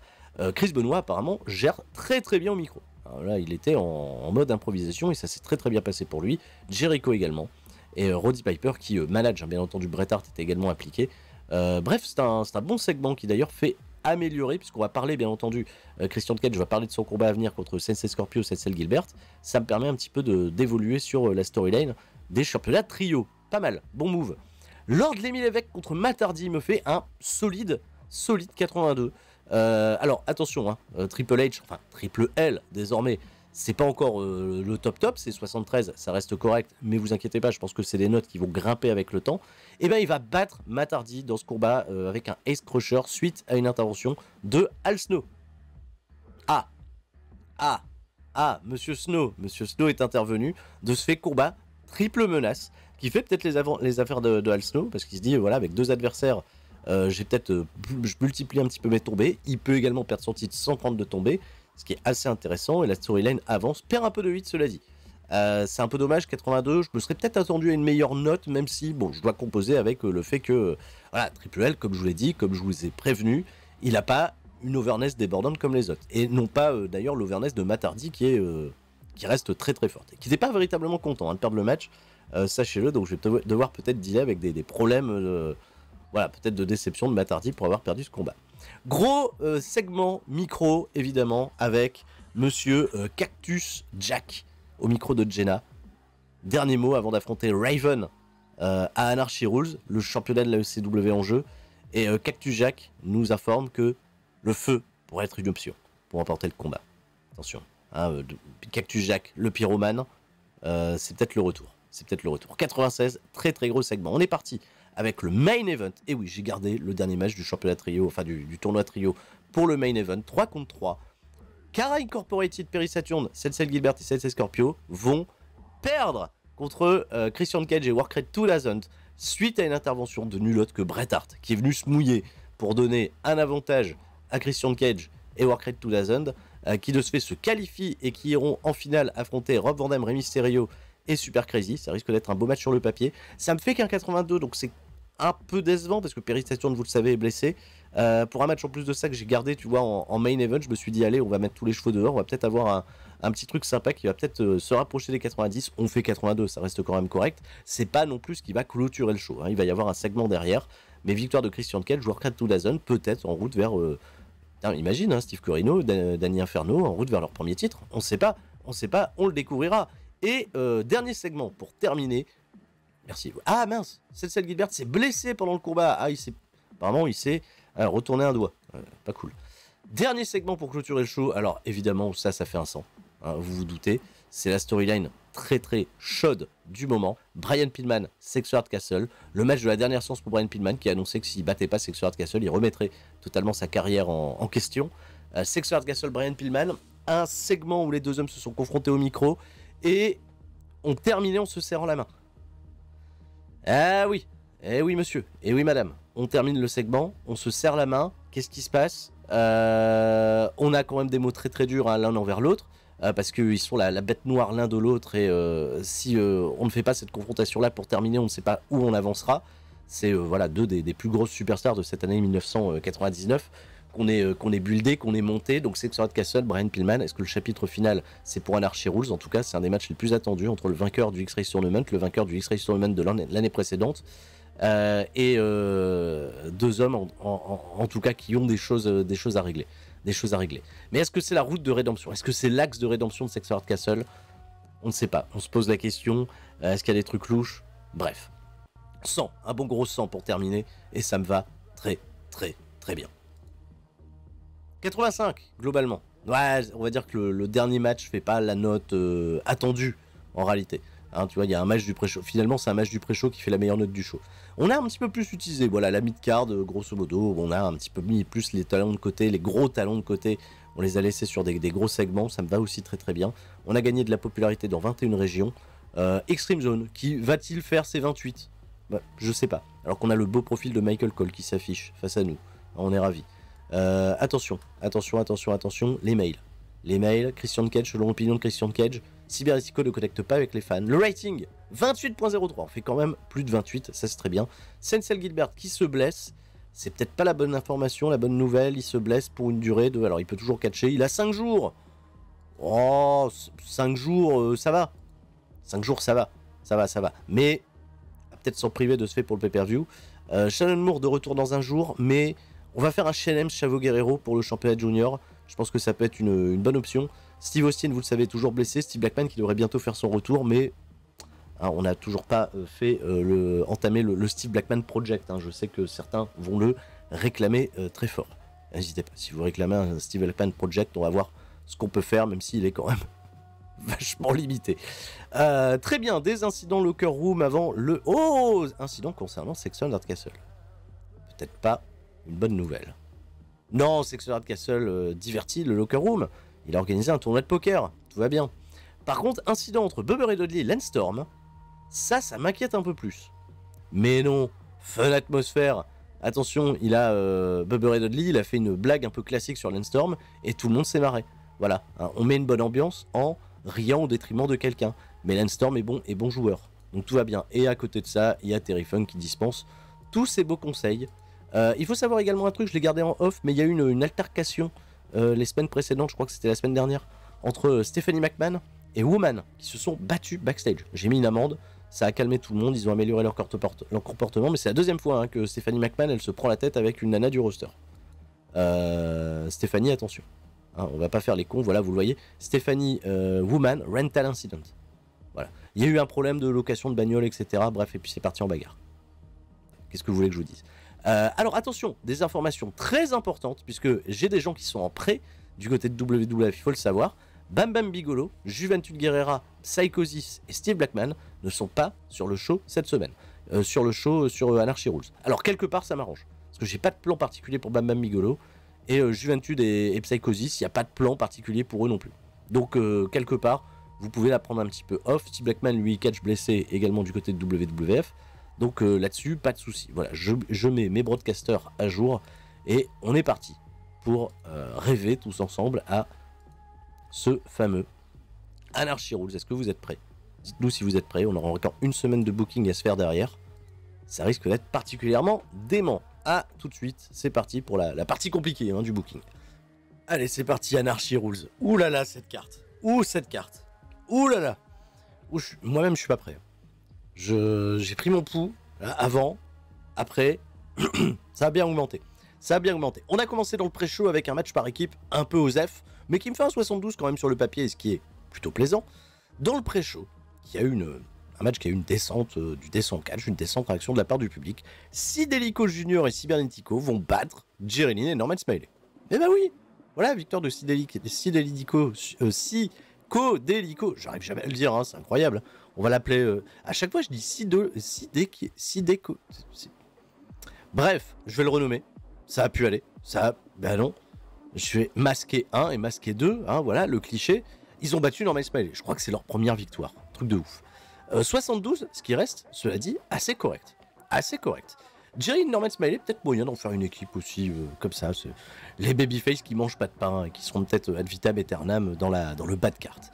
Mais ça va, 72. La traditionnelle bataille royale pour déterminer non plus désormais un aspirant numéro 1 au championnat TV, mais au championnat héritage, qui va être remporté, les amis, par nul autre que Monsieur Bret Hart. Et oui, Bret Hart était dans cette bataille royale et l'a remporté puisque je n'avais pas d'autre opportunité de caser Bret Hart sur cette putain de carte. Alors on a mis Bret Hart. Et Bret Hart, il a battu dans le Final Four Tommy Dreamer, Pitbull Wolf et Dean Malenko. Tommy Dreamer a été apparemment la dernière élimination. Dreamer a eu le plus d'éliminations pendant le match. Victoire de Bret Hart, qui pourra challenger le vainqueur potentiel du combat entre Jeff Hardy et Lord Alfred Regal. Si le choix se porte ainsi, vous verrez bien. On attaque directement les choses sérieuses avec un immense match qui me fait une note de 99. C'est peut-être parce qu'on a fait ça en opener, hein, mais direct, tu vois, on a posé les bases. Eh ben oui, Excellence of Execution va conserver les championnats par équipe contre les Dudley Boys de manière clean de chez clean, les mecs. Et ouais, c'est-à-dire que Chris Benoit, Chris Jericho viennent de marquer un grand coup, ils ont battu les Dudleys. Et ils prouvent qu'ils sont une équipe avec laquelle il faudra compter quand même à l'avenir. Excellence of Execution, il y a quand même du lourd à jouer derrière, ils ont battu les Dudleys dans un match qui a excité le public comme pas permis. Et ils sont restés les plus forts à la fin. Les Dudley Boys échouent et ne deviendront pas les nouveaux champions par équipe de la ECW. À par moment, il y a des storylines comme ça que je termine et de manière clean du côté des Heels. Parce qu'il y a vraiment projet Excellence of Execution en équipe. C'est particulièrement pas mal sur le papier. Et les notes individuelles sont encore une fois totalement démentes. Un bon gros 99 des familles. On enchaîne avec une grosse promo de Steve Austin, qui est arrivé à l'arène aujourd'hui. Alors il est toujours blessé, on sait il commande du côté de Hardcore TV, il est blessé. Et Jay lui pose des questions au sujet de Main Event qui est prévu ce soir. Et oui, le Main Event va opposer Sexter Hardcastle à Brian Pillman. Il vient poser des questions et Steve Austin, qui a une longue relation un petit peu avec les deux hommes, notamment avec Pillman, une situation d'amitié, où l'amitié s'est un petit peu perdue ces derniers temps parce que les émotions, les égos prennent un petit peu le dessus.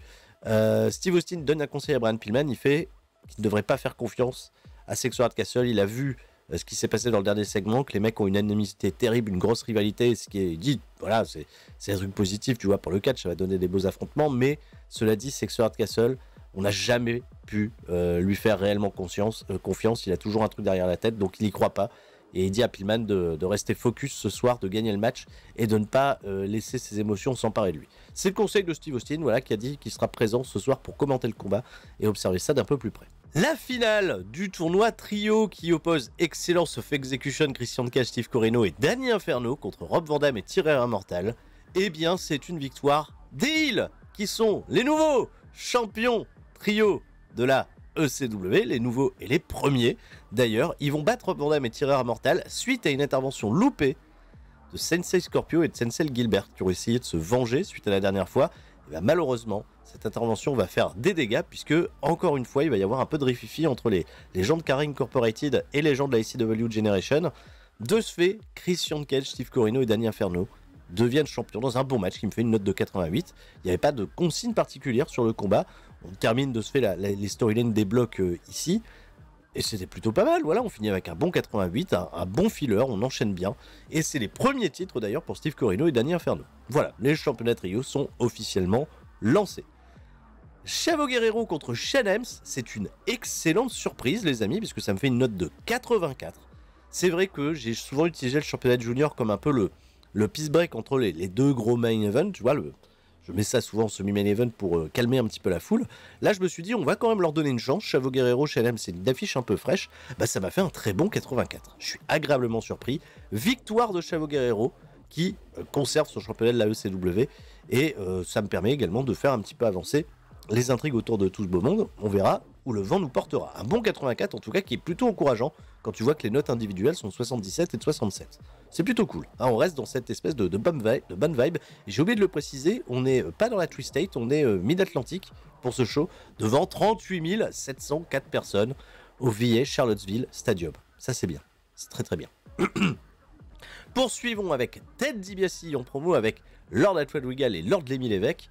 Et évidemment, Ted DiBiase va chambrer de ouf l'adversaire de Lord Alfred Regal, à savoir Jeff Hardy. Va parler également de sa fille Kimona.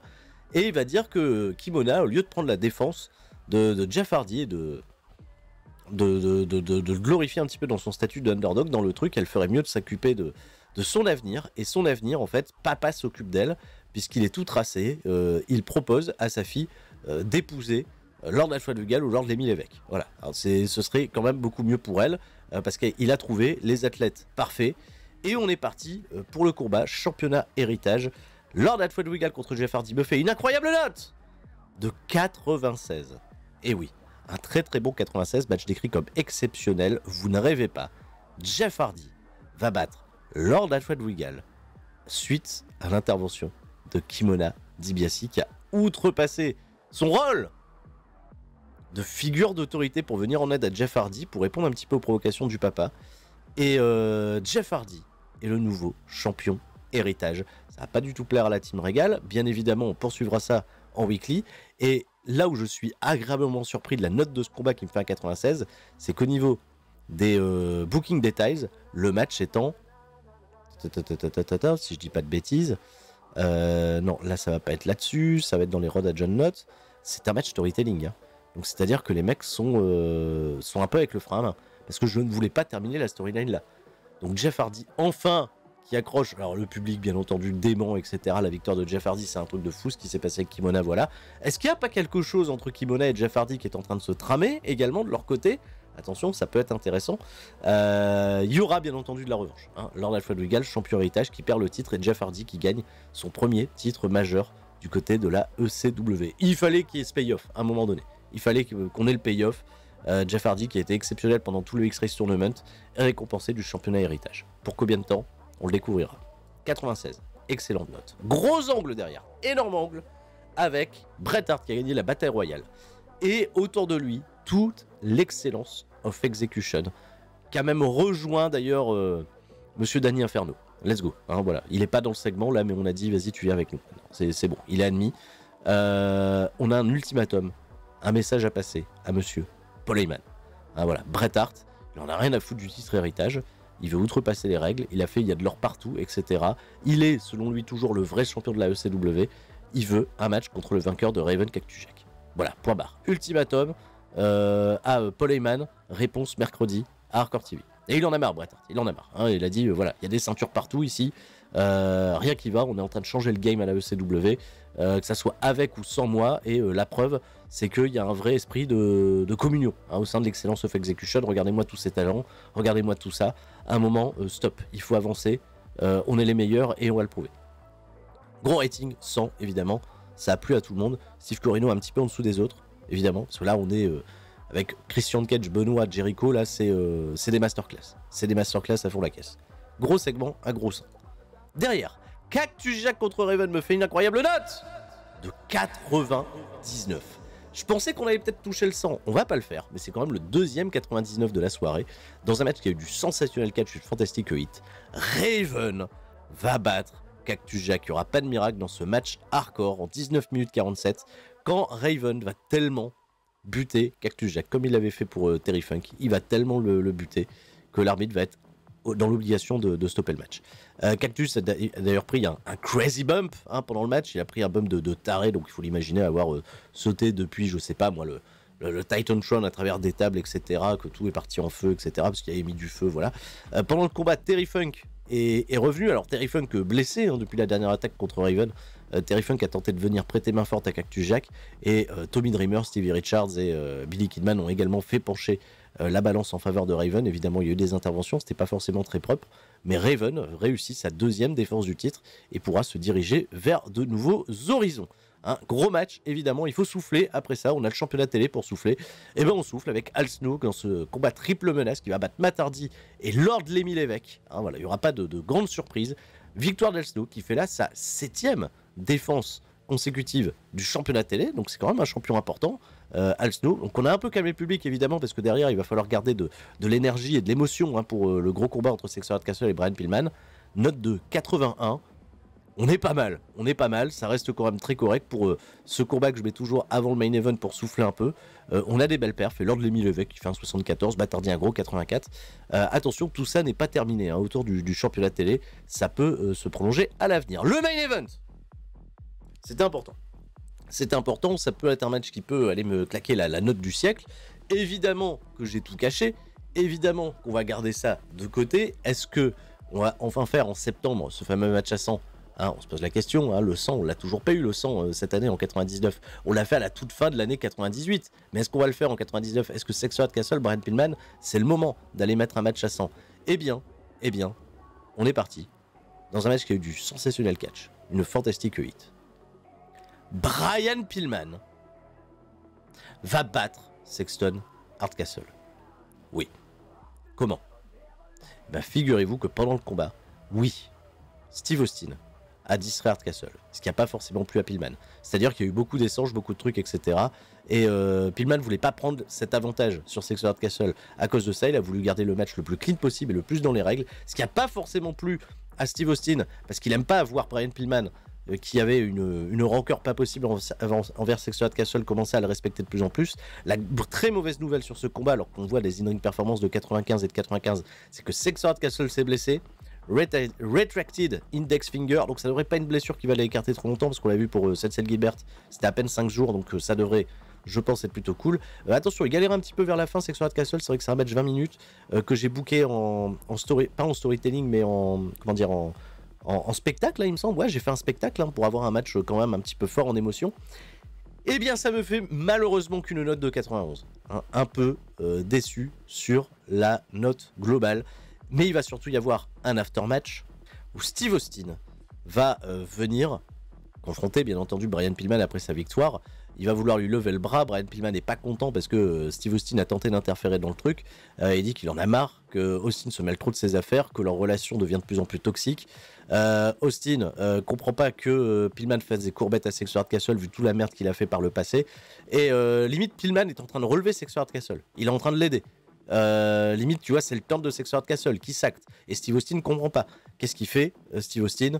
Il met des stunners à tout le monde. Il prend le micro, il dit qu'il en a absolument ras-le-bol, qu'il va patienter encore un gros mois avant de revenir botter des culs. Et que Sexton Hardcastle, Brian Pillman sont tous les deux sur la liste de Stone Cold Steve Austin. Il en a marre de voir des gens se faire des courbettes, etc. Alors qu'on peut faire confiance à personne dans cette industrie. Il l'a bien compris, ça fait 2 ans qu'il est plus champion, qu'on interviewe toujours sur sa gueule. Austin est en train réellement de péter un câble. On reste là-dessus. Ça va se poursuivre entre les trois, ça risque pas d'être banal. Le show, comme vous voyez, m'a fait une incroyable note de 94. On a gagné de la popularité dans 15 régions. Alors je me serais attendu un petit peu à mieux, mais on a eu 2 matchs à 99 et malheureusement le main event n'a pas deliver à la hauteur de mes espérances. J'aurais dû conserver Raven Cactus Jack en main event. J'ai mis beaucoup d'espoir dans ce Sexton Hardcastle Brian Pillman, qui finalement me fait un 91, alors qu'on a déjà fait par le passé des 99, mais les titres étaient en jeu. Donc là, garder un match en main event qui n'était pas pour le titre, est-ce que c'était vraiment la bonne idée ? Je vais envoyer un petit message. Alors les encouragements, à qui je peux les envoyer ? Je peux pas les envoyer à Paul Heyman ? Je peux pas faire un speech envers Paul Heyman qui fait la gueule en ce moment ? Ah merde, ça m'aurait grave arrangé. Mais je peux d'habitude faire un petit speech vis-à-vis de Paul Heyman. Pourquoi je peux pas mettre Paul Heyman ? Coup dur ? Coup dur de chez coup dur ? On va mettre un speech sur qui ? On va mettre un speech sur Lord Alfred Wigal. Voilà, qui a droppé le titre, mais quand même, great performance, pas de souci. Je regarde un petit peu les gens qui font la tête de manière générale. C'est peut-être parce que je ne l'ai pas utilisé, Paul Heyman. C'est peut-être parce qu'il n'est pas du tout apparu sur le show que je peux pas lui faire des remerciements. Ça, c'est un peu dommage. C'est un peu dommage. Parce que ça aurait été cool. C'est pas grave, on va mettre Pillman. On va mettre Austin. Bon, voilà, ça c'est fait. Régal est content, voilà, Austin. J'aurais dû utiliser Paul Heyman. Il est évoqué, mais je ne l'ai pas utilisé. C'est-à-dire qu'il est resté off-screen. C'est con parce que, ouais, il a ses morals issues qui me gênent un peu, parce que lui, je peux pas lui donner de l'argent pour lui dire, frère, j'espère que ça ira mieux. Je peux pas faire ça. Je peux malheureusement pas le faire. On a repris un petit point de momentum. J'avais vu, on était à 91 avant le début du show. Là, on est passé à 92, toujours bien, toujours positif. Billy Kidman, très bon dans le ring, nous dit Chris Jericho, ok. TV rating de 10.40, ce qui est très très bon pour un pay-per-view. Et en buy rate, on a fait un 0.87, un peu, voilà, on n'a pas encore récupéré notre fameux 0.99 là qui était un petit peu exceptionnel il y a 2 ou 3 mois, je sais plus exactement. Et après le show, Anarchy Rules a grimpé en importance et le show est d'ailleurs noté above average event. Et ça c'est plutôt cool parce que tous nos événements étaient à peu près similaires en termes d'importance. Ils étaient tous un peu en normal, sauf November to Remember, qui est le show très très important de notre compagnie. Donc là, c'est bon pour Anarchy Rules, parce que le show gagne en importance, et ça, c'est plutôt chouette. Bret Hart a besoin de souffler. Sex Hardcastle blessé, mais pour combien de temps? Hulk Hogan est en fin de contrat à la WCW. Ça, vous vous doutez bien que, même si je veux aller à la négo avec Hulk Hogan, voilà, hein, on est trop petit pour lui, mais ce qui va être très intéressant, c'est de voir quelles propositions vont faire la WWF à Hulk Hogan. Ah, ça c'est intéressant. Shannon Moore est de retour de blessure, Steve Blackman de retour de blessure, et attention, suspense, medical, qu'est-ce qui se passe pour Sex Hardcastle? 2 jours, ça va, 2 jours, il s'en sort encore mieux que Sensei Gilbert. C'est les 46 jours d'Austin, hein. Les 46 jours d'Austin, ça fait hachement mal, hachement mal. Bon, et écoutez, on est bien, hein. On est bien, hein. Je sais pas si on a déjà des aperçus, size, etc. S'il y a des trucs qui ont bougé. Le Midwest, on a regagné un point, on était redescendu à 66, on est revenu à 67, ça c'est bien. Tout reste à peu près pareil aux États-Unis. Ce qui est intéressant, c'est de voir si oui ou non hein, les popularités augmentent un petit peu. C'est vraiment timide hein, pour le moment entre l'Australie, le Mexique et le Québec. Tous les autres, c'est incroyable. Hein. Regardez le Japon, il faut qu'on retourne au Japon. Là. Kanto, Kinki, là, c'est du 86. C'est exceptionnel. Bon, j'ai encore des piges à faire à Mitsuharu Misawa. On va retourner au Japon. On fait peut-être un épisode au Japon incessamment sous peu. Je sais pas si on le fera pour la dernière tournée.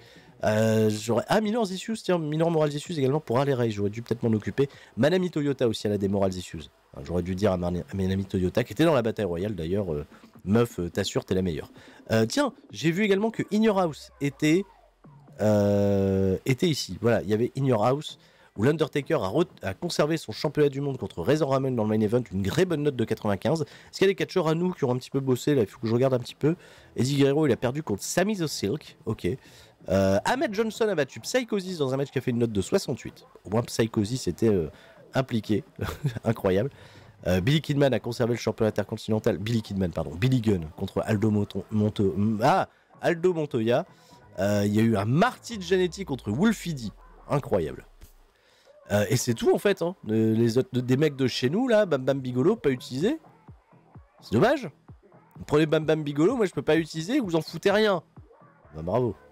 Bah, c'est Bam Bam Bigolo quand même. C'est lui qu'on devrait mettre dans le main event contre l'Undertaker là. Razor Ramon. Qui c'est Razor Ramon à la base? On le connaît, il est important. Bref, vous savez, hein, je déconne. Allez, dernière semaine de booking. Restez fort. Là il faut rester fort. Très fort même. Allez, c'est parti, dernière semaine de booking. On suit Anarchy Rules. Et qu'est-ce qui se passe? Lord Lemmy Lévesque affronte Norman Smiley dans le pré-show. Victoire de Lord Lemmy Lévesque. Et déjà, une note qui m'intéresse, c'est qu'on a dépassé, on a enfin un tel 80. Avec Triple L. Ça le fait.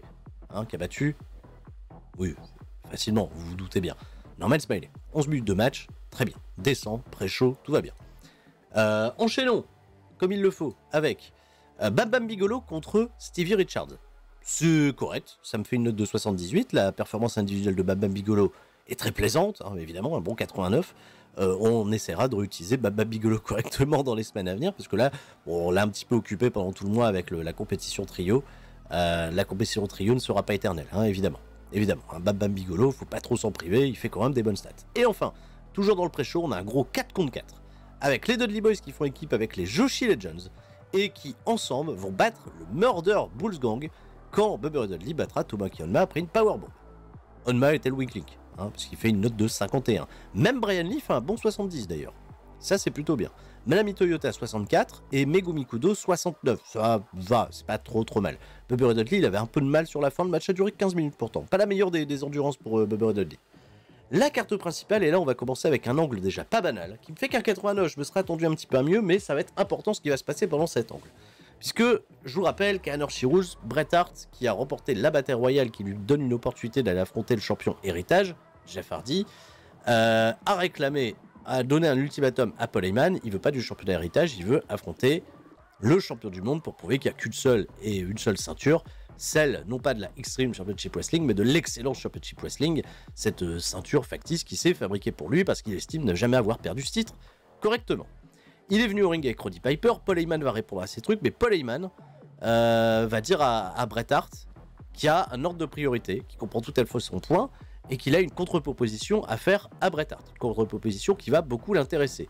En fait, il a reçu un courrier porté de la part de Ted DiBiase, une grosse recommandation, puisque le championnat héritage est actuellement en situation délicate au vu du comportement de Kimola DiBiase lors de Anarchy Rules, qui a donné la victoire à Jeff Hardy dans le combat qu'il opposait à Lord Alfred Regal, et il estime que le titre doit être redisputé, et redisputé pas n'importe quoi, il va être redisputé ce soir dans le main event.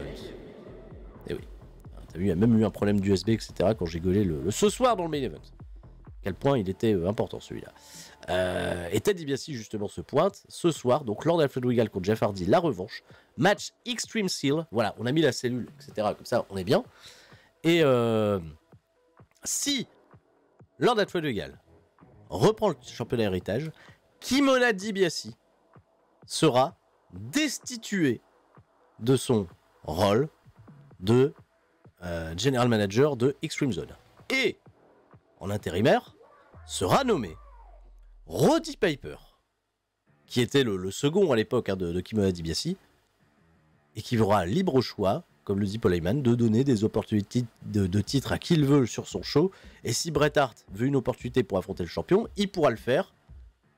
Non pas dès cette semaine, mais à partir du mois prochain, puisque cette semaine, Paul Heyman nous explique également que les accords avaient déjà été pris avec Extreme Zone.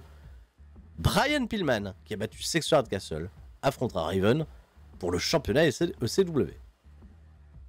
Des grosses annonces qui se font. Alors enfin, Bret Hart et Roddy Piper, c'est un petit peu la fête de leur côté. Ted DiBiase est très ravi également. Mais Paul Heyman explique également que l'Excellence of Execution doit prouver également leur rang, parce qu'ils auront en effet tous les ceintures, etc. Sauf Bret Hart, hein, parce qu'Heyman, il aime le rappeler, il est taquin. Mais que Chris Jericho et Chris Benoit vont devoir défendre là tout de suite leur championnat par équipe contre une équipe qui leur avait déjà posé des problèmes à l'époque et qui leur avait pris ce même titre. Souvenez-vous. Toshiaki Kawada et Mitsuharu Misawa. Alors, je peux vous dire qu'on est dans la Tri-State, et évidemment, c'est un endroit où Misawa, Mimi, il est super over. Alors, Mimi, et c'est vrai que j'ai plus de souris, c'est ça qui s'est déconnecté, en fait, c'est ma souris. Alors, attendez, je rebranche ma souris. Hein, voilà, les joies du direct, tout va bien, donc attention, USB.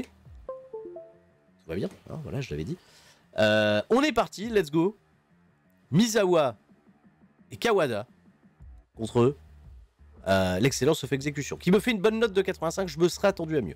Match quand même décrit comme exceptionnel, un bon match de 20 minutes, qui voit Excellence of Execution remporter la victoire. Cela dit, ils ne tomberont pas dans le piège, l'équipe légendaire de Misawa et de Kawada n'aura pas la même veine qu'au Japon. Victoire de Chris Benoit et de Chris Jericho qui confirme encore un peu plus leur run incroyable de champion par équipe. 85, bon match. On a beaucoup de combats, hein. Sur le papier, il va y avoir beaucoup de championnats défendus, d'ailleurs c'est un petit peu une espèce de revenge, hein, de Anarchy Rules, parce que juste après, Matt Hardy contre Al Snow pour le championnat de la télévision, en AV1, cette fois-ci, il n'y a pas de triple threat match. Al Snow conserve le titre à nouveau, et c'est sa 8e défense de titre. Il égalise le record détenu par Tommy Dreamer. Il me semble qu'il y a Tommy Dreamer, ils sont deux à avoir un total de 8 défenses de titre. Il va falloir faire le point, mais Al Snow pourrait être en passe de battre le record et devient un champion télé totalement solide et peut-être important pour la suite. Victoire d'Al Snow qui reste champion. Matt Hardy ne challengera plus pour le championnat télé. On va faire avancer ça autrement par la suite. 82, bon match. On a un excellent six-way pour le championnat Cruiserweight. Chavo Guerrero qui est un fighting champion pour le coup. Il défend contre Billy Kidman, Silver King, Juventud Guerrera, Psychosis pardon, et Super Crazy. Et ben il va conserver son championnat. Très bonne note de 83. On donne un petit peu plus de prestige à ce championnat junior qui en avait besoin, qui a besoin de revenir assez important. Et Chavo Guerrero est un bon champion puisqu'il fait sa 2e défense de titre et ça me fait une très bonne note de 83. Hein, voilà. Après, il va rester qui, hein, s'il bat tout le monde, qu'est-ce qui se passe? Chavo fait un 79, la meilleure note elle est pour Billy Kidman qui fait un 82. Ouais, les notes c'est un beau tir groupé, hein, même Silver King fait Silver King un peu en dessous 72, mais qui reste totalement décent sur la globalité. C'est Super Crazy qui prend le pinfall. Gros angle, énorme angle, très important les amis, puisque suite à l'annonce de Paul Heyman, Raven et Brian Pillman sont au micro de Jenna pour en quelque sorte le combat de Extreme Zone, le combat de championnat entre Pillman et Raven. Raven qui rappelle bien entendu tout son passé avec Brian Pillman. Il y a une longue rivalité bien entendu les années précédentes entre les deux hommes qui se sont fait confiance, qui se sont détruits mutuellement, qui ont joué des mind games. Et Raven, explique qu'il a un coup d'avance sur Brian Pillman, parce que Brian Pillman aujourd'hui, il ne peut faire confiance à absolument personne, même son entourage. Et il parle de Sex Castle, et bien entendu Raven, il évoque toute son histoire avec Sex Castle en disant est-ce que Sex Castle sera là pour toi, vu que tu lui as tendu la main, alors que je suis Raven, je suis son mentor, je lui ai tout appris. Steve Austin, il a beaucoup parlé de Steve Austin qui est à la table des commentateurs, je le rappelle, hein, qui va peut-être pas lever le petit doigt pour venir t'aider, parce que tu lui as tourné de l'eau, t'as pris des mauvaises décisions. J'ai un camion qui passe, hein, comme ça c'est... Vous avez un petit peu de lore hein, de ma vie à côté. Quand il y a en plus un moment hyper important. Bref, hein, je ne couperai pas, hein, je garde au montage, je reste bien. Et Pillman en effet se fait prendre en embuscade par Steve Richards, Tommy Dreamer. Steve Austin ne bouge pas un pouce. Il ne fait rien, alors que les gens réclament Austin, etc. Est-ce qu'il va venir en aide à son pote, même s'il en a marre? Et ben non, il en a marre. Et c'est Sexton Hardcastle qui vient faire le save pour Brian Pillman. Et de ce fait, qui s'oppose à Raven. Pillman et Sexton Hardcastle sont ensemble. Et Raven, Tommy Dreamer, Steve Richards battent en retraite. Steve Austin n'a pas bougé le petit doigt. Excellent angle qui me fait une note, évidemment, de 100. Très bien. Enfin, le main event. Match décrit comme exceptionnel. Lord Alfred Regal. Et oui, il va déjà reprendre le titre à Jeff Hardy. Hein. Ça aura été de courte durée le règne de Jeff Hardy. Malheureusement, les enjeux étaient trop importants et évidemment des gens s'en sont mêlés. Bret Hart, Roddy Piper, qui avait tout à gagner, à avoir gagné Lord Alfred Regal, sont intervenus dans le combat, évidemment dans le dos de l'arbitre, dans le dos des autorités. Et le run de Jeff Hardy n'aura été peut-être qu'une vaste blague. Lord Alfred Regal reprend le championnat héritage. Note de 95. Attention, ça va redistribuer les cartes également parce que je vais amener les gens sur d'autres programmes. Hein, je pense que ça, vous l'avez bien compris. Il y a un show très important qui arrive, Extreme Zone, et Kimona DiBiase se retrouve destitué de son rang. Il y aura tout un protocole, une cérémonie de destitution qui aura lieu à Extreme Zone. Ça risque de ne pas être banal. Victoire de Lord Alfred Regal qui reprend déjà le championnat héritage. Ah oui, bah oui, mais on vous fruste. Hein. Le run de Jeff Hardy, quelle blague, quoi. Ça n'aura duré que 3 jours. Ah, mais les gens hein, voilà, on jette des canettes, etc. De la hit, hein, de la bonne rage, j'ai envie de dire, de la bonne rage quand même. 93, très très bon show qui augmente notre popularité dans 32 régions, ça c'est très très bien. Et il nous reste un dernier Extreme Zone qui risque d'être particulièrement crucial. Je vous confirme que en off, Hulk Hogan a reçu une proposition de la part de WWF, que Big Daddy V est arrivé en fin de contrat du côté de WWF, mais je peux pas lui proposer de contrat, déjà parce que ça m'intéresse pas trop, mais en plus de ça, il me pèterait mes honor goals. Donc je ne peux rien faire. Sensei Gilbert a récupéré. Sexton Hardcastle nous dit que Pitbull Wolf parle bien. Raven nous dit que Billy Kidman, qui est dans son clan, hein, pourtant, ne connecte pas avec les fans. C'est génial, c'est un mec de son clan pourtant. Hardcore TV rating 28.43, on fait un excellent rating là encore. Et j'avais proposé une petite option au cas où sur Akitoshi Saito qui en fin de contrat du côté de New Japan, mais New Japan propose beaucoup d'argent. Hein, donc voilà, là je vais pas rivaliser, j'ai déjà proposé le max de ce que je pouvais. Ça aurait été une petite addition supplémentaire plutôt cool dans le bas de la carte, Saito, parce que c'est un très très bon worker, mais finalement ça ne l'a pas fait. Hein. Mon USB est plutôt capricieux, hein, vous l'entendez, je sais pas ce qui lui arrive, il a envie de faire des siennes. Ok, Extreme Zone, on est parti, attendez, le dernier petit mail qui s'en vient, voilà, c'est pour nous dire que Perry Saturn va mieux. Alors, on est tous ravis hein, qu'il aille mieux, parce qu'il n'est pas dans les plans hein, pour Extreme Zone. Dernier épisode à se booker ensemble, dernier show, et on termine ainsi. Cette entrée dans cette 4e année de booking, quand même pas banal. Ah, épisode 60, c'est bientôt la fin. Extreme Zone, show historique, nouveau régime. Dans le show, pas secondaire, parce qu'on essaie de l'établir à hauteur de Hardcore TV, Roddy Piper va prendre les rênes en tant que general manager à la place de Kimona DiBiase, qui a été accusé de tricherie dans le match du championnat héritage, un championnat héritage qui a remporté Jeff Hardy, repris par Regal. Et les conséquences vont se faire ressentir dès ce premier show de la nouvelle ère, hein, le mois de septembre. Dans le pré-show, Lord Lemmy Lévesque va battre Steve Blackman dans un match qui me fait une étonnante, très belle étonnante note de 80. Et là, Lord Lemmy Lévesque, c'est parti 82. Là, ça c'est inspirant. Ça c'est très très bon pour la suite. Également, on a un triple sweat match dans le pré-show, avec Toshiaki Kawada qui va battre Jesus et Eddie LeBron. J'essaie de relancer un peu le momentum Kawada, il y a toujours un projet en cours qui peut être chouette. Il me fait qu'une note de 71, c'est Jesus qui s'en sort le mieux. Alors Jesus, souvent dans les triple threats, ça me fait des bonnes notes. J'ai remarqué également, il me fait un bon 79. D'Lo Brown toujours à la traîne 55. Il fallait un heal dans le truc. 78, ce qui reste quand même très décent. Hein. On est au FL Amway Arena, donc je crois qu'on est en Floride. Hein, on doit être dans le South East. Très précisément, je ne sais plus si je l'avais préconfiguré. Je ne sais plus. Enfin, le dernier match du pré-show, un gros 3 contre 3 des familles, parce que, il y a quand même une compétition trio, donc c'est parti, là, les 3 contre 3, on va essayer de donner du momentum à quelqu'un, et on donne du momentum au Murder Bulls Gang. Brian Lee, Pitbull Wolf et Pitbull Durante qui vont battre Kara Incorporated, Perry Saturn, Cecil Gilbert et Sensei Scorpio, dans un bon match qui me fait une note de 80, ça va, même si Brian Lee paraissait office game. À l'issue de ce combat, c'est le moins bon, hein. D'ailleurs, du match, il fait une note de 67 quand tout le monde rayonne à côté. Même Perry Saturn qui fait 76, c'est correct. La carte principale, on va débuter tout de suite avec un angle très important. C'est la passation de pouvoir. On a un protocole qui est fait avec Kimona, hein, qui va remettre les clés de Extreme Zone à Roddy Piper sous les yeux attentifs de Ted DiBiase, hein, qui a été nommé pour l'occasion, Paul Heyman, le taulier. Et bien évidemment, tout est fait pour un peu humilier Kimona, qui va juste prendre le micro et dire à son père qu'elle refuse désormais à l'avenir de porter le nom de DiBiase parce qu'elle est honteuse et atterrée par toute cette manipulation et toute cette conspiration qui a été faite autour d'elle. Ted DiBiase, lui, il rigole, il lui propose encore une fois d'épouser soit Lord Alfred Regal, soit Lord Lemmy Lévesque, pour rester digne d'être sa fille. Roddy Piper a le pouvoir et de ce fait, première punition, il appelle les Hardy Boys, Jeff et Matt Hardy, qui vont se faire dans le ring corrigé par surprise par Chris Jericho et Chris Benoit. Va s'en suivre un combat 3 contre 3 où les Hardy Boys vont trouver un compagnon de fortune. Chris Jericho et Benoit vont faire équipe avec Bret Hart justement, et Bret Hart qui attend le vainqueur du combat entre Raven et Brian Pillman pour le championnat ECW World qui sera décidé, je le rappelle, dans le main event de cet épisode. Vous avez dit, on a un gros truc là et on est parti, 3 contre 3, let's go, 94, excellente note. Match décrit comme exceptionnel, c'est Bam Bam Bigelow finalement qui va faire équipe avec les Hardy Boys et ensemble, ils vont battre Excellence of Execution grâce à une intervention de nulotte que Kimona, voilà, qui est venu distraire Chris Jericho à la fin du match. Un excellent match qui me fait une très bonne note de 94 avec même un Bret Hart qui fait un 72, donc ça régale. Les Hardy Boys, ça commence à être très très sérieux. Les meilleures notes, tu vois, il y a des 2,92 pour Jeff Hardy, Bam Bam Bigelow. Il y a un gros 95 de la part de Benoit. Et attention, j'attire un peu votre attention sur le fait que Benoit et Jericho, pour l'instant, ils sont en équipe.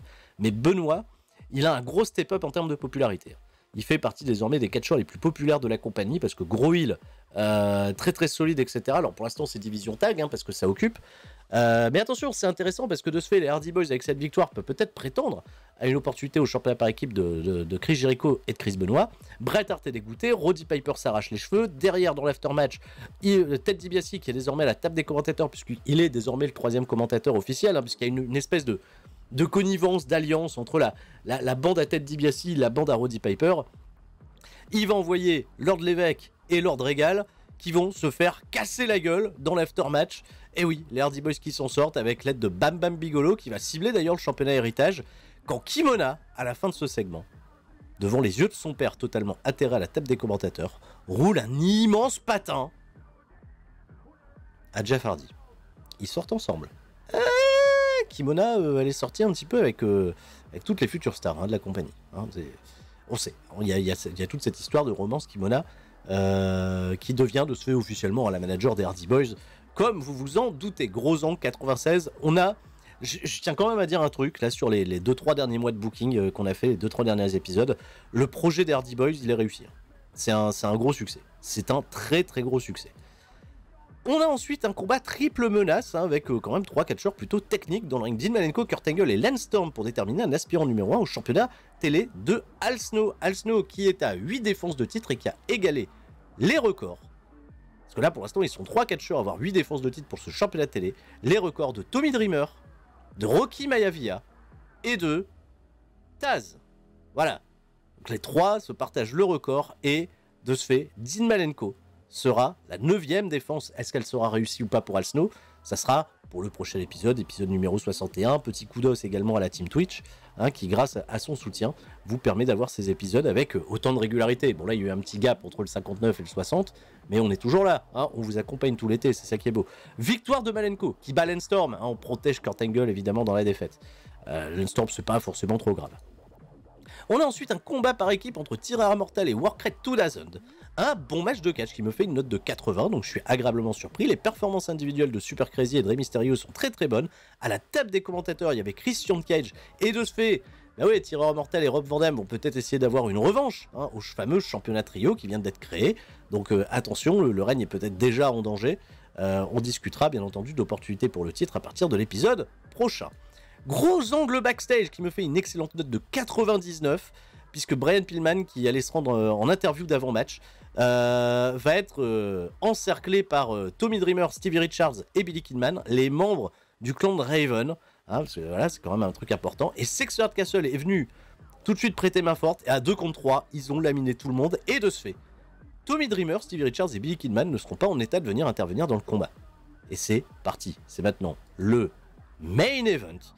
Dans un match, il me fait du très bon catch, une fantastique hit. Brian Pillman va battre Raven et devenir le nouveau champion de la ECW. Et oui, le règne de Raven qui s'arrête déjà. Il n'avait personne pour venir l'aider. Sexy Hard Castle était aux abords du ring justement et a fait un petit peu le office que personne n'interviendrait dans ce combat. Donc il est resté clean du début jusqu'à la fin, même si ça a un peu détourné l'attention de Raven. Qui drop le titre de la ECW, Brian Pillman est le nouveau champion, une note de 93. Pourquoi 93? Parce que j'ai pas été vers le car crash. J'ai fait une wild brawl de 15 minutes pour avoir une victoire très efficace et très décisive de Brian Pillman.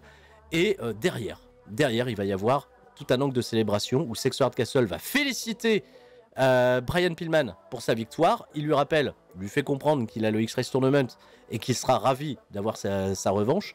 Il y a quand même un regard, de longs regards qui sont échangés avec Raven, qui voit un petit peu deux de ses... je vais pas dire protégés, mais deux mecs avec qui... Enfin, protégés en tout cas pour Sexy Hard Castle. Pour Brian Pillman, c'est une autre histoire. Mais il voit de se faire un petit peu son rêve s'effondrer. Raven quitte le ring sous quand même les applaudissements de la part du public, parce que ça reste quand même Raven, tu vois, avec tout ce qu'il a représenté au sein de la ECW. Est-ce que c'était peut-être son dernier run? On n'en sait rien. Raven, il trouve toujours un moyen de revenir pertinent, quoi qu'il en soit. Et Bret Hart vient gâcher la fête et rappeler à Brian Pillman et à Sexy Hard Castle que il n'y a pas de question de cash-in, le X-Race Tournament, etc. Il est le prochain et ça sera la semaine prochaine pour le début de l'épisode numéro 61. Bret Hart contre Pillman pour le championnat de la ECW. Est-ce que Pillman va réussir à défendre son titre contre un Bret Hart qui est remonté comme Jaja et qui a l'autorité dans sa poche en quelque sorte?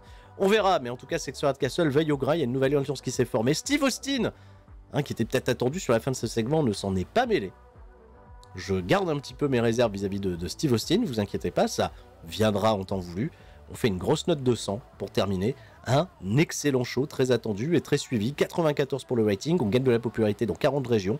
Ça va me faire encore une fois, je pense, un gros rating à plus de 28. Et on rebouleverse un petit peu les forces en présence et l'univers de la ECW, et notamment les prises de contrôle vis-à-vis des titres. Je suis désolé parce que j'ai des camions qui passent dans la rue depuis tout à l'heure, je suis obligé de tourner, vous savez, avec cette chaleur, avec la fenêtre ouverte, on n'a pas trop le choix. Le Black Cat a été injured, je ne sais pas qui est le Black Cat. Sexy Hard Castle nous dit que Sensei Gilbert parle bien, bah oui, c'est un vétéran quand même. Chris Jericho, Click Building, ok. Chris Jericho seems to be click building, having forged an alliance between Perry Saturn et Landstorm. Ok, il a créé une alliance entre Perry Saturn et Landstorm, je sais pas exactement, c'est la première fois que j'ai cette info. Un peu étonnant, mais pas inintéressant. Parce que Jericho, Perry Saturn, Landstorm, il y a peut-être un truc à créer autour de tous ces anciens assez intéressants. Ouais, c'est vrai que c'est pas mal. Ça peut être un bon projet pour l'avenir. Voilà, c'est ses potes, il s'est créé une clique. Extreme Zone me fait un 28.25, très très bon rating là encore. Hulk Hogan étant son deal avec la WCW, finalement WWF n'a pas réussi à s'aligner sur les offres apparemment démentielles de WCW. Et Mick Foley Body Change, désormais, il est plus flabby, figurez-vous, il est average, donc il se met un petit peu en forme, Mick Foley. Pour l'instant, on le fait un peu souffler depuis sa défaite contre Raven, mais vous inquiétez pas, j'aurai toujours un plan pour ramener Mick Foley et Terry Funk au devant de la scène. D'ici, on le sait, notre WrestleMania qui arrivera dans 2 épisodes. L'épisode 61, il va être un peu crucial pour poser les bases, mais le gros épisode, je pense qu'il va être le plus attendu depuis vous-même et moi-même pour le jouer, ça va être cet épisode numéro 63 où on va 62 pardon, on va faire November to Remember. Là, ça va être chaud, ça va être costaud. On sait, c'est le show le plus attendu du côté de la ECW, qui est un des shows les plus suivis, les plus regardés. Donc ça va être un sacré bordel. Qu'est-ce qu'on a comme information avant de faire le bilan économique du mois, même si on n'a pas trop de doutes. Akitoshi Saito, finalement, ça part du côté de New Japan Pro Wrestling. On avance, on passe au premier jour d'octobre. Vous allez voir que le bilan économique, il est particulièrement bon. On va se refaire une économie en béton pour aller chercher après WWF et WCW. On va aller les manger en termes d'économie. Là maintenant, on va plus faire des grosses dépenses. On va arrêter de faire les foufous. Performance de 2 812 000 $. C'est une excellente performance. Si je regarde un petit peu les finances, ouais, c'est un de nos meilleurs mois ever. C'est un de nos meilleurs mois ever. Quasiment 3 millions de bénéfices. C'est exceptionnel. C'est exceptionnel. Gros mois. Gros mois. Gros bénéfices. Paleman toujours Morals Issues. Manami Toyota. Bon là, il y a des gens à qui je vais devoir donner de la thune en off. Quelques petites news. On a Nelson Knight qui finalement reste à la WWF. Donc Big Daddy V. La Parka qui veut sortir du territoire de développement. Et Psychosis est devenu un middleweight. Il a pris un peu de poids. Et c'est pas pour me déplaire, il reste quand même dans les compétitions cruiserweight parce que j'ai mis les cruiserweight jusqu'au middleweight en réalité. Donc mon titre de junior peut être toujours convoité par Psychosis. C'est toujours bien de gagner un petit peu de poids parce que ça augmente un peu ton image auprès du public. Donc tout va bien. Un point sur les titres. Le champion héritage, William Regal. Hein, on a eu une petite bascule avec Jeff Hardy pendant l'épisode, mais pas grand chose. Champion junior, Chavo Guerrero Junior. Champion important. Hein. Champion très important, Chavo Guerrero Junior, qui a déjà 2 belles défenses de titre et qui a remis du prestige sur ce championnat. Les championnats trio, ils sont à 53 de prestige, c'est normal, il n'y a pas encore eu de défense, il n'y a pas encore eu de gros programme établi. Christian Cage, Steve Corino, Danny Inferno. Championnat télé, Al Snow. Belle note de 85, ça reste décent, ça reste prenable, cela dit. Maintenant, attention, défense de titre à venir contre Dean Malenko, qui, je le rappelle, est déjà un 3 fois champion. Ouais, si je dis pas de bêtises, c'est un 3 fois champion de télévision. Dean Malenko, il l'a déjà chopé à plusieurs reprises. Hein, ce titre, il en a fait les belles heures de la ECW. Voilà, c'était il y a longtemps. Hein, c'était avant même qu'on commence nos parties. Hein. Dean Malenko, il était 2 fois en juillet et je crois qu'il reprend le titre. Je lui ai redonné un petit run. Voilà, c'était en février 96. Ça fait 3 ans qu'il n'a pas mis les mains sur ce titre. Est-ce qu'il va empêcher Al Snow de faire sa 9e descente? Est-ce qu'il porterait, tu vois, au record de la ECW? Championnat du monde, Brian Pillman. Ça y est, est-ce que c'est le bon règne pour Brian Pillman? Le précédent, il avait été court. Il avait dû dropper le titre immédiatement contre Bret Hart, qui avait fait le yo-yo. Cette fois-ci, est-ce que Bret Hart va l'empêcher, encore une fois, de vivre son run de champion plus d'une semaine? On le découvrira la semaine prochaine. Enfin, pour le prochain épisode. Les championnats par équipe, 95, je me serais attendu à ce qu'il reste à 100, mais ils sont très efficaces, Chris Benoit et Chris Jericho, dans ce rôle-là, avec notamment cette grosse défense de titre sur les Dudley Boys. Il y a les Hardy Boys là qui sont en train de se profiler, il peut y avoir d'autres équipes qui rentrent en compétition, on le découvrira bien assez tôt. Enfin, il détient grosso merdo la mallette, le ticket du X-Race Tournament pour aller challenger le champion à November to Remember. C'est Sexton Hardcastle qui, quoi qu'il en soit, sera dans le main event. Voilà, c'est tout pour moi, mais c'était pas mal. Et puis, on est bien. On est bien. Je regarde un petit peu les sizes avant de partir. Toujours le petit tour de size. Bon, on est resté quasiment pareil du côté des États-Unis. Si je regarde un petit peu le track progress, vous verrez que ça n'a pas beaucoup bougé. Si Mid-Atlantic et Tri-State, tu vois, en termes d'importance, on est passé de 83 à 84, donc ça, c'est pas si mal. Ce qui est intéressant, ce qui nous préoccupe plus, c'est de voir un petit peu s'il y a progression du côté du Mexique. C'est timide pour le moment, c'est plus le nord du Mexique qui prend un peu, mais c'est toujours très timide. Ça progresse, quoi qu'il en soit. Quand tu regardes le différentiel par rapport à un an, c'est quand même beaucoup mieux. L'Australie, ça progresse, ça a pris 2 points partout, donc ça, c'est pas si mal. Et la dernière région qu'on a, voilà, le Canada, il y a une plus grosse progression. Il y a une plus grosse progression qui est beaucoup plus nette du côté du Canada. Si ça peut m'obtenir des deals de diffusion en pay-per-view pour le Canada, why not? Donc peut-être que c'était un bon move à faire. On gagne de la popularité dans plusieurs régions, c'est important. Creative Meeting, toujours intéressant de voir que la plus grosse star de la compagnie pour le moment en termes de popularité, c'est Sexton Hardcastle, devant Steve Austin, devant Pillman, devant Christian Cage et Chris Benoit. Je vous l'ai dit, Chris Benoit, très populaire. Christian Cage qui est un peu relégué aussi, un peu mid-card là en ce moment avec le championnat trio, mais c'est une manière également de éviter de les retrouver dans les gros programmes. Voilà, c'est ce que j'appellerais du booking peut-être intelligent, c'est à vous de juger. Next Big Thing, toujours Chris Jericho, qui est très attendu. Manami Toyota qui est solidement accroché à la 2e place. Rey Mysterio, Jeff Hardy qui est en train d'arriver, et Stevie Richards qui a toujours été considéré comme un projet, sauf par moi. Hot Prospect, Manami Toyota est en tête devant Rey Mysterio, Danny Inferno, Abyss et Juventud Guerrera. Les meilleurs talkers au micro sont Austin, Hardcastle, Pillman, Jericho. Attention, il faut le faire parler, Jericho. Et Paul Heyman. Les showstoppers, Jericho, Sexto Hardcastle, Rob Van Dam, Rey Mysterio, Brian Pillman. Les généraux du ring, Benoît, Jericho, Misawa, Sexto Hardcastle et Dean Malenko. Qui a du momentum a pu savoir qu'en fout. Chris Benoît, évidemment. Benoît, gros momentum, hein, il n'y a plus de défaite, hein, qu'est-ce qui se passe? Les Pitbulls également, hein, il y a Pitbull Wolf qui est très bien placé, alors pas Pitbull Durante, mais Pitbull Wolf est deuxième, Brian Pillman en troisième position, quatrième, Dean Malenko qui va arriver avec du gros momentum afin d'affronter Al Snow, et Rey Mysterio Jr. qui est en cinquième place, qui n'a pas de momentum, qui il faut sauver impérativement, D'Lo Brown, Norman Smiley, Stevie Richards, Silver King et Brian Lee. Malgré qu'il y ait eu des victoires là, bon, faible momentum ici.